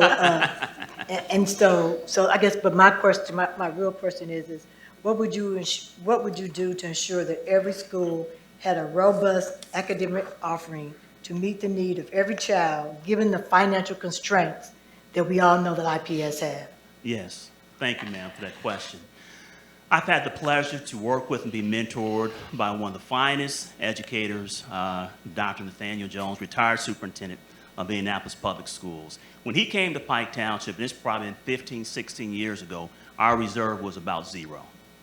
Through very intentional steps, we now have a reserve that's above 10%, a rainy day fund that's above 12%. So it can be done. Best practices when it comes to budgeting. So obviously we have our annual budget. But we also, when I have what I call mid-range planning or 5-year planning, one of the things that I would do, and I'm going to talk about that in a second, is I would create, as superintendent of IPS, a process in which we would do an assessment of every single program and initiative in IPS that has a dollar sign connected to it. And here's what I'm going to look for. I'm going to look for utilization, and I'm going to look for effectiveness. Programs that are underutilized and programs that are not effective will not continue. Now, going back to the mid-range planning. So there's two sides of this. One, in Pike Township, we have a blue ribbon plan. It's a 5-year plan, and that plan deals with our facilities, our buildings, and our schools. So we, for example, every single year, as debt rolls off, we have a matrix, and we have prioritized, these are the projects we'll work on. So we know that we need to replace this roof. We know that we need to do this. We need to do that. As debt rolls off, we have our plan, and we attend to that every year. Same thing on the instructional side and dealing with our staff, intentional planning. I'm a great example of that. When I first became an assistant superintendent, I did not have the responsibility of athletics and wellness. But Dr. Jones had a vision. He knew that our current district athletic director would be retiring sooner than I would. So what he had me do was he had me work alongside of him for multiple years. We worked together probably 5 years. But upon his retirement, Dr. Jones said, guess what, Dr. Young? That's now your position. You're ready. I've built capacity amongst my staff within you. We're not going to hire another district athletic director. So we've been able to save since that time $150,000 when you look at salaries and benefits. So intentional planning on the staffing side is also really important. Now, emergencies happen. That's why school districts in Pike Township, we have this. We have an emergency fund. It's $500,000. The last time I believe we used it was during an ice storm, and we had ice on the roofs, which obviously created a hazardous situation for students and patrons. But also, as you know, as ice melts, there was a potential for it to damage our roof, but also the interior of our building. So we paid to have that removed. Okay, I talked a little bit about, so that's the emergency fund. I talked a little bit about reserves. We were very intentional, and I mentioned when Dr. Jones arrived, there was almost no reserve. But through intentional planning, here's what we did to build up our reserves. So when we looked at attrition, for example, when we talked about the district athletic director and other staff that potentially may retire mid-year, which often happens, we've budgeted that for a year. So now we have 6 months of savings. So that's one example. Now, building our rainy day, we've been opportunistic. So, for example, when we put things out for bid and the bids come in lower than what we anticipate, those are savings that we put into rainy day. Now, we keep the rainy day just for that. That also, not touching that helps with our bond rating and whenever we have to go out for bonds and loans as well. So, reserves, rainy day. Schools have assets, so, obviously there's an opportunity if we have to do that, but that's something through our intentional planning that we haven't had to do. And I do know that many schools recently have had to go the route of referendums. And I know that IPS has had to do that. If we ever got to that point with me as superintendent, I would be very transparent, and all the things that I've done, that I've talked about, will have already been put into place. Let's see. Well, hopefully that answered your question. Yeah. Well, one more thing. Let me add to that. Here's something that I might not have shared 5 to 10 years ago if I was applying for this position, but I'm going to share it now. I believe the role and the hat that a superintendent has to wear today is different than it was 10 years ago. And we've seen this. Funding for education has not kept up with the cost of living. So that creates a challenge. And that's one of the reasons why schools have had to go the route of referendum. So if I have a teacher, that teacher has to pay her rent. Utilities continue to go up. So schools are left in a situation where they have to do a couple of things. One, I can pay the teacher at the rate of inflation, but then I'm left not being able to pay the bills because of funding. Or we pay the bills, and now we're not paying teachers what they should be paid. So if I was hired as superintendent, I would join many of my colleagues right here in Marion County, and I would be sure to share our story about the impact of funding in education. I would make sure that our legislators and people that allocate those funds understand our needs. I believe this last budgeting cycle, it was a celebration. I believe we made steps in the right way. Are we there yet? No, but I believe the governor is listening, and I know it's a priority. So I would wear that hat in addition to everything else that I know will be a requirement for me as superintendent of IPS. I'm done. Dr. Young, thank you for your time this evening. Thanks for being here. Thank you for having me. What do you view as the proper role for school principals, and what kind of input to the budget and control over their allotted dollars should they have? Absolutely.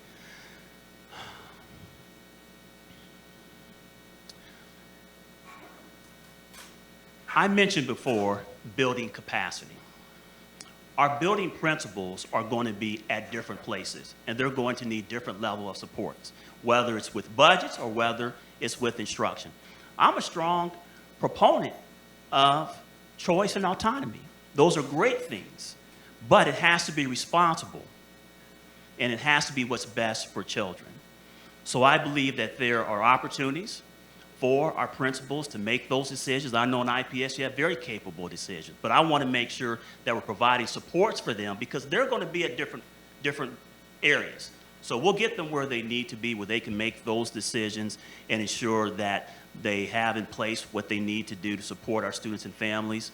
But until they're at that level, and I'll need to assess and find out, we're going to support them and ensure that they're successful. Commissioner Core? Thank you for being here. Yes, ma'am. Dr. Jones, I'd like to know what intervention approach would you take for chronically failing schools? And what is your position in regard to innovation schools and partnership with charter schools? Okay, so first, chronically failing schools. One of the things that I mentioned earlier in my presentation is I don't believe in waiting until we have state standardized tests to determine if we're failing. We need to empower our teachers to be assessing ongoing through benchmarking common assessments, give them an opportunity, and we need to structure this for them, that they can come together, look at data, make decisions, share resources. I talked about that, go back and re-implement and reteach. So I don't believe in the wait and fail model. Now, we also talk about equity. In failing schools, there's something that's missing. And I gave you a list of things in my PowerPoint, right? Remember what I talked about? It could be expectations, it could be teacher efficacy, it could be a curriculum that doesn't articulate, it could be multiple things. We need to figure out what that is, and that equity piece is we need to make sure we go in and provide the support that's necessary there. As an assistant superintendent, I can recall going into, not recall, this is something that we have done for years, into classrooms myself, alongside the superintendent. We call them instructional audits. And it's not an I got you, but we are the instructional experts in the district. It's about giving that principal and that teacher the support that they need. So I will take any and all measures necessary to ensure that all children have a quality learning experience in our classroom. And it's not going to look the same at every single building. Now, in regards to charter innovation schools, I want to say for the record, I'm not pro nor am I anti charter or innovation schools. I'm about quality learning experiences for children. So all of the things that I talked about before in my PowerPoint about that process are things that I've seen to work in successful schools. When I don't see those things, I don't see successful schools. I support quality choices. I believe every superintendent in the state of Indiana wants to be able to provide quality choices for their students and for their families. But we should have a model of what an effective school looks like, and we should apply that to every single school. Schools that are not hitting the mark, and let me talk about what that looks like for me. And I've seen this when looking at the Indianapolis public schools, the data that I've collected. Again, I mentioned very high achieving schools and schools that aren't achieving as high as we want them to be. But there's a direct correlation in that data to a couple of factors. One, the percent of minority students, and two, the percent of poverty. And I mention that not because children of color and children from poverty can't learn, but research has shown that not only in Indiana, not only nationally, internationally, that students of color, students from poverty don't score as high as measured on standardized tests and graduation rates. Why is that if they have the ability? Because there's institutional racism that's built into the school system. If you don't believe me, pick up a textbook. Standardized tests are biased.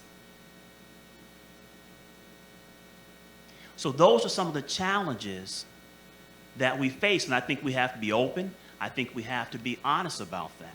So whether it's charter or innovation, I'm not stuck on that. But in those low achieving schools, what I want to see is what I call catch up growth. So for our students on grade level, they should make growth, annual growth every single year that's equivalent to 1 year of expected growth. Children in schools in which children that come in below the readiness level that we expect, I want to see 1.5 years growth, and that's our expectation. We call it catch-up growth in Pike Township. So that's my expectation when it comes to our schools. Yes, ma'am. Commissioner Hawkins. Dr. Young, again, thank you for the presentation and your remarks Thank you, thus sir. far. So you mentioned in your remarks earlier familiarity with the recently successfully passed referendum, which we're very Yes. grateful to the community for. Yes. And so, as you know, that that created initially was a component of allowing us to continue on the strategic efforts to continue to pay teachers. Not enough, but we're moving along, right? Yes. Over the last few years, and so this has been a positive thing. But we also know that that job satisfactions or reasons that teachers leave the district isn't always about compensation. It could be other reasons, right? And so if you could talk through some very specifics around specific responses, I guess, to your impact around teacher recruitment, but most importantly, teacher retention and some of those efforts that you have implemented and managed and executed throughout your tenure in Pike. Yes. Mr. Hawkins, I believe you hit the nail on the head. What my experience has been is that oftentimes the reason teachers leave education or move to another system is because they don't feel successful. So the first thing I want to talk about is expectations. In today's political climate and how educators are perceived, I am blown away and amazed, and I am grateful that we still have people that are willing to step up to the plate and be educators. I'm thankful and I love educators. What we need to have, though, are realistic expectations. And I'm speaking from experience. I've been part of a team, and I'm not proud of this, but I've learned. I've been part of a team that's gone into the classroom, best intentions, and I've given teachers feedback. But what I didn't realize is they receive feedback from the principal, they receive feedback from the assistant principal, they receive feedback from the instructional coach, they receive feedback from me, from multiple people. And guess what? All of us were looking through different lenses. So that poor brand new teacher who wants to do the best that they can is overwhelmed. So what I would do if I'm hired as superintendent is I'm going to create a profile for teachers.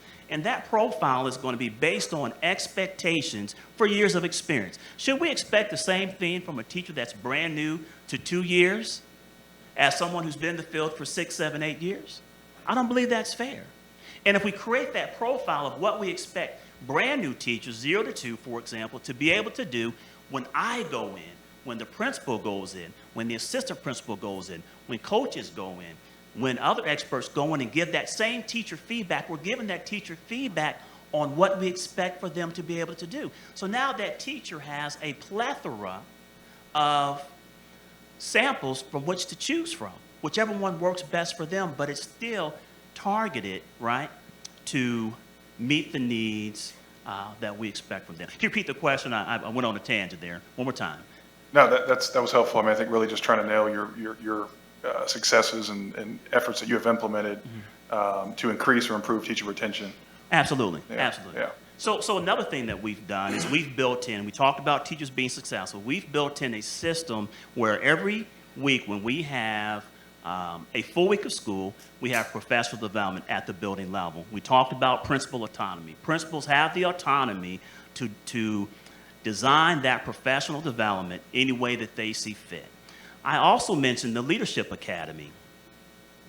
That is an academy that we have in place for teachers that want to, one, move into leadership opportunities or enhance their leadership skills. It's almost like a college class. There are proficiencies.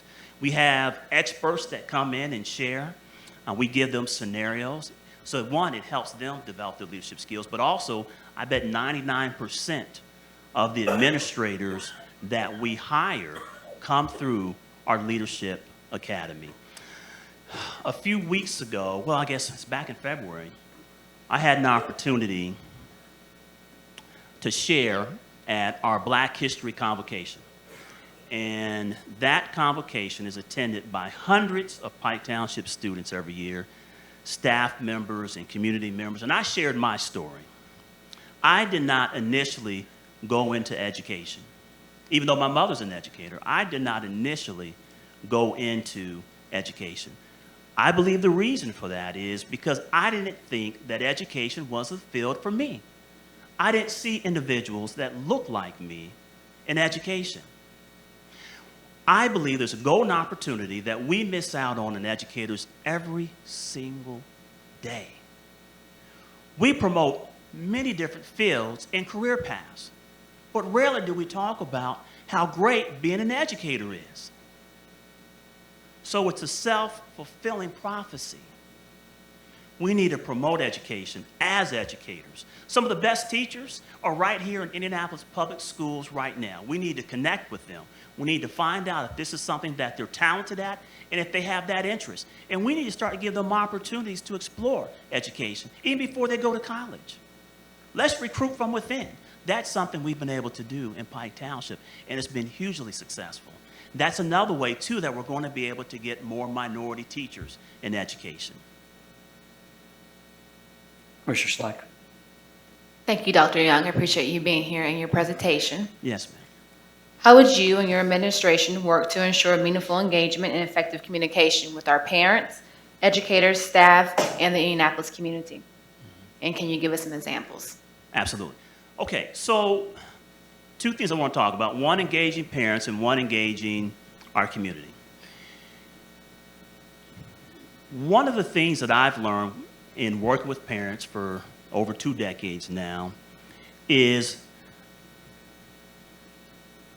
they want to feel as if they are respected, wanted, needed, partners in education.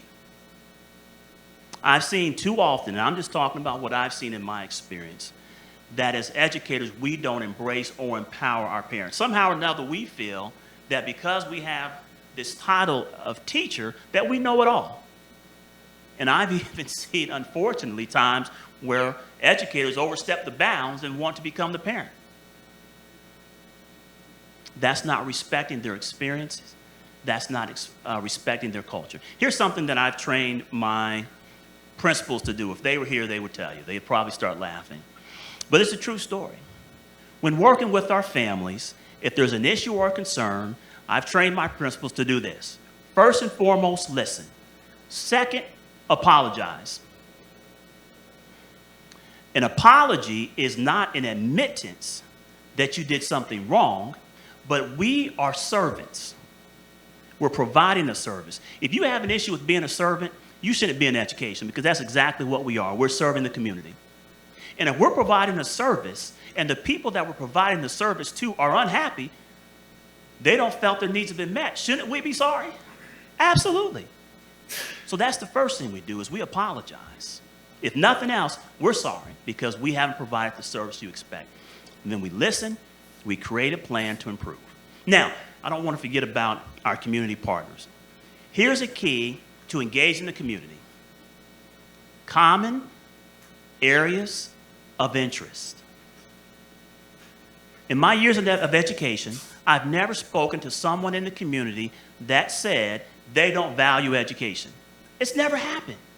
But common areas of interest is how we engage them. So, for example, in our schools, if we have initiatives that are focused around STEM, science, technology, engineering, and math, what a great opportunity to now partner with organizations and groups and companies in which that's their focus. I've already said they're passionate about education. Now we're talking their language. Let's get them in. But if we get them in, it has to be quality. No one has time to waste. It needs to be a quality experience. Just like our parents, we need to value their expertise. We need to listen. Once we have them engaged, remember I talked about being intentional about sustaining? How are we going to sustain them? How are we going to keep that partnership viable? Here's some things that I've done that's been successful, right? Inviting them to events and activities outside, for example, that I just used, of STEM. So the message I'm sending to you is, hey, you're a member of our school community. My interest in you is not solely on what you can do to help us out on our robotics program, but you're a member of our community. The other thing that we've done is we have Superintendent of Above and Beyond awards. We recognize those individuals at board meetings. It works wonders. That's how we engage our parents and our school community. Commissioner Collins? Yes. Thank you. I'm curious to know your relationship and how you have worked in the past and how you would continue to work with the unions and the other. We have union representation for teachers as well as other groups in the district. Yes, absolutely. So I actually was a union representative in my building as a classroom teacher. So I definitely see value in teachers having a voice. It's critically important.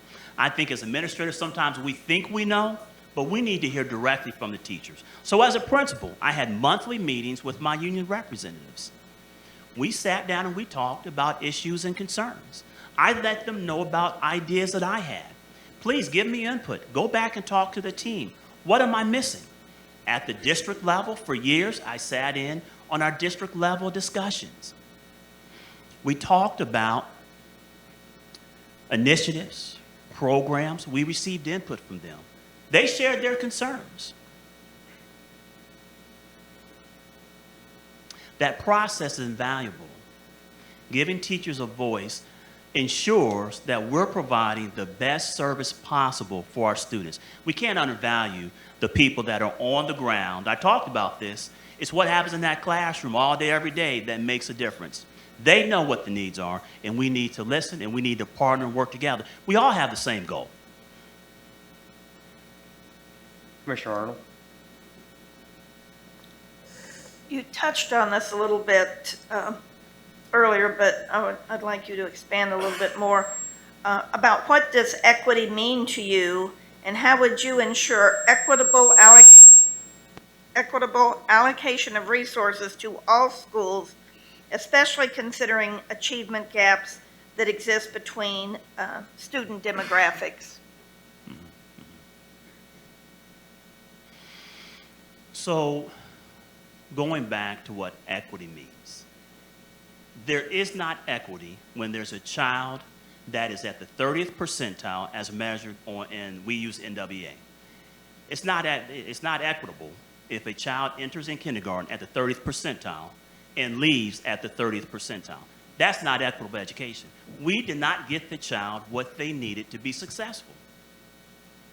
I talked about catch-up growth. That's my expectation. When I talked previously about creating a model for effective schools, you're going to have some schools, and I've seen this in IPS, some schools in which, because of the income of their parents, all of those factors that I talked about before, they're going to walk into school, and guess what? They're going to be successful as measured on I-STEP no matter what the teachers do. We see that in our colleagues in our suburban schools often.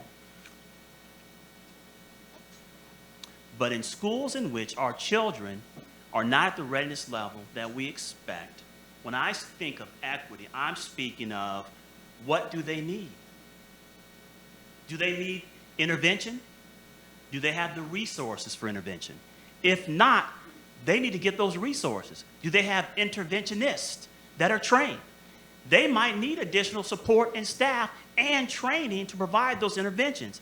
I used that example before about Larry Young and the barriers that we've put in place, at least in my school district, where the teacher is saying in September, I've tried everything that I know how to do to help Larry. I need help.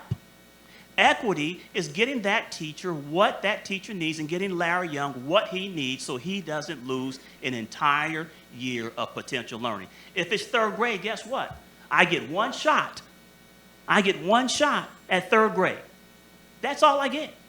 I can't afford to lose a year of learning. So the equity, again, is going back to ensuring whatever that looks like, whatever it looks like, ensuring that those schools and that staff and those children get exactly what that needs. Allocating funds, it may look a little bit different. Allocating staff, it may look a little bit different. And that's okay. And that's okay. Because guess what? Here's what I've seen. As we've pushed in my current school district, and we've got schools and teachers where we need to be, guess what we do with those resources? We shift them back to somewhere else where we've identified the need. That's why we constantly have to be reviewing data and doing assessments to see where we have to push in and provide support. So again, that's what I mean by equity. Not equal, because equal leaves some children behind. If I'm coming in behind and you give me equal to everyone else, guess where I'm going to stay? I'm going to stay behind. Commissioner Moore? Thank you. We know to make the changes related to equity requires some type of organizational changes. And so have you made any organizational changes in the past? And if so, why did you make those changes? How did you plan it? And what was the outcome? Mm-hmm. Yes. Yes, I've made changes.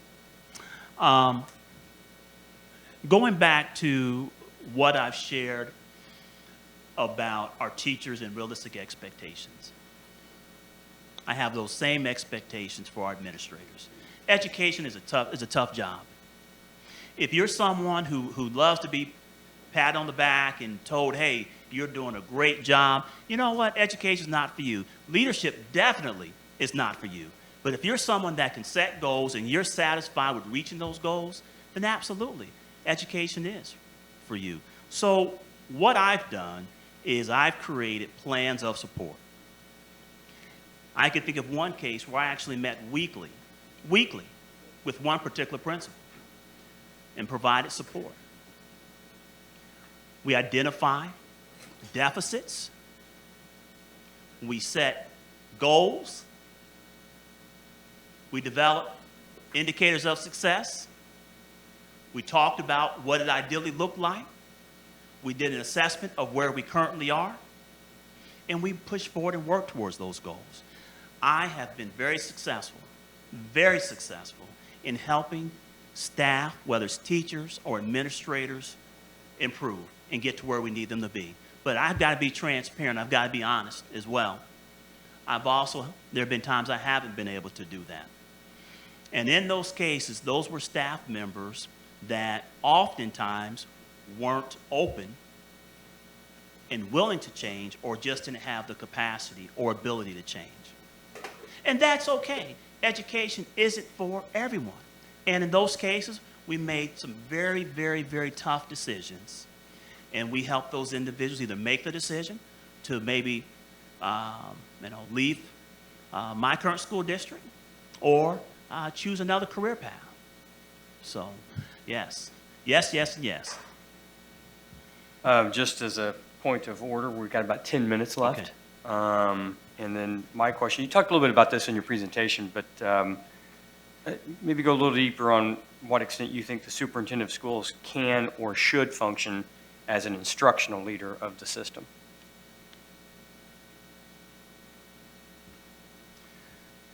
My mentor, again, I mentioned Dr. Jones, and he just one of the finest educators I've ever met.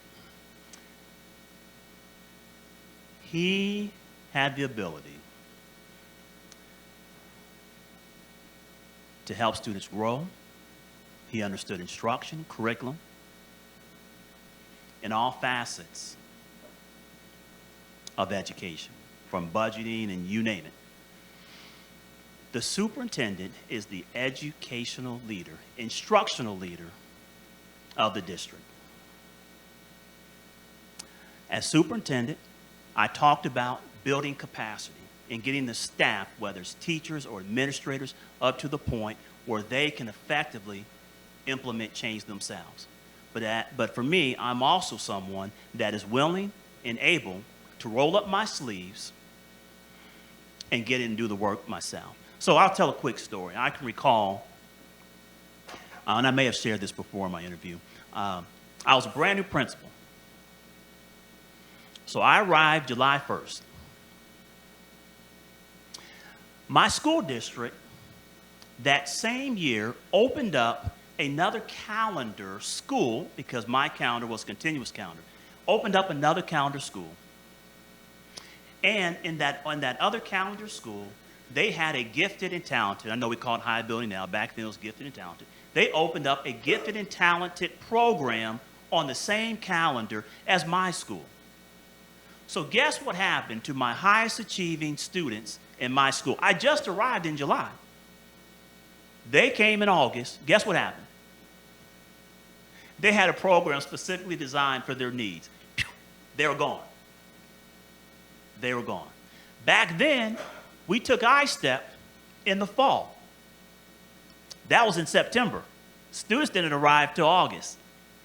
My highest achieving students left.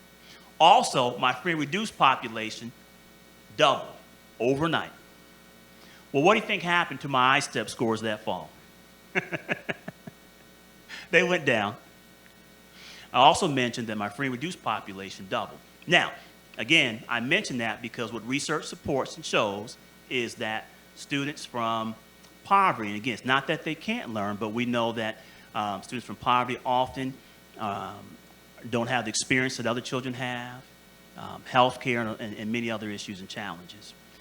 But what I'm proud of is we improved our test scores every single year that I was principal, with double students qualified for free reduced lunch, all the way to the point in which we had slightly surpassed that by the time that I left that school. How do I do that? Exactly what I shared up here. This is not what I shared in my PowerPoint. It's not what I believe. This is what I've done to impact positive change in student achievement. We raised expectations. I used to joke and laugh. People would say, well, what's your vision? When I was, what's your vision? Well, my vision was that I could walk across the street, get hit by a bus, and no matter who was sitting in my chair, we would continue to improve, because that was the culture of our building. So raised expectation, empowered teachers, put together structure that they could look at data, analyze data, all the things that I talked about through the professional learning community. I had to make some tough decisions. There were some people that expectations were too low. They couldn't stay on the bus. And that was tough. But when I went to education, I made a decision a long time ago that I was going to do what was best for children. And that's why I went into education. I can also remember, and I should have mentioned this before when we talked about helping teachers and empowering them. I can recall many parents coming to me and saying, how did you let teacher so-and-so get away? And my response was, I didn't just let them get away. I wrote their letter of recommendation. I called their future employer, and I said, if you don't hire this person, you're missing out on a superstar. So that goes back to helping others realize their dreams. I failed to share that before. But through that process, when I was principal, same thing in district administrator, I was able to go back and fill those positions with quality individuals. Commissioner Gore? I'd like to switch a little bit to the community now. And can you give us examples of how you worked with the community leaders to build support for public schools? Absolutely. So this past year, just for example, we implemented a diversity council. And through that process, we created one of the recommendations was to partner with, and we just solidified, we've confirmed that, with the equity system through IUPUI. So that's something that we've identified as a need, and we're now outlining that. I think I shared previously through our initiative and focus in wellness in Pike Township. I believe we were one of the first school districts to have gardens at all of our schools. So we created a partnership with Purdue University and their agriculture department to come in and provide us training and expertise on how to care for the gardens. We took the produce from the gardens, and then we partnered with local food banks. I talked about the performing arts. We had a couple of performances, just for example. This is one, Jazz on the Green, and then two, Motown Magic. Those were two opportunities in which we engaged in students, staff, family, and artists from all over the Midwest that are passionate about education, but also passionate about music. We created a performance or performances, and then what we did is we took the proceeds from those performances, and then we put it right back into our performing arts programs, and then we also were able to put money into our scholarship funds for students. So those are just a couple of examples, but again, it goes back to those best practices, common areas of interest. And when folks come in, it has to be quality. 2, we have to value their expertise. And 3, we have to be intentional about how to sustain those partnerships. Thank you. As I move to Commissioner Hawkins, it's like we have about 3 minutes, so if you can think of framing questions and under those constraints. I will hustle. So, Dr. Young, you indicated, a rolling up your sleeve approach and a mindset of raising expectations. But how would your current and former students, parents and teachers describe your leadership and communication style? I tell you what, I wish I could show you my emails and my text messages. You wouldn't believe the number of people that have found out since Friday that I'm a finalist for this position. The encouraging words. They've talked about how I gave them opportunities, how I held high expectations, how I refused to let them fail. I mentioned this in my interest letter. My mother is a retired educator from Indianapolis Public Schools. She taught in IPS for 37 years. My father went through IPS schools, kindergarten through 12th grade. At Attucks High School, my father told me stories about how he had educators that had PhDs that refused to let him fail. They weren't able back then because they were African Americans to get jobs at the universities, but yet, they were able to work at Attucks High School.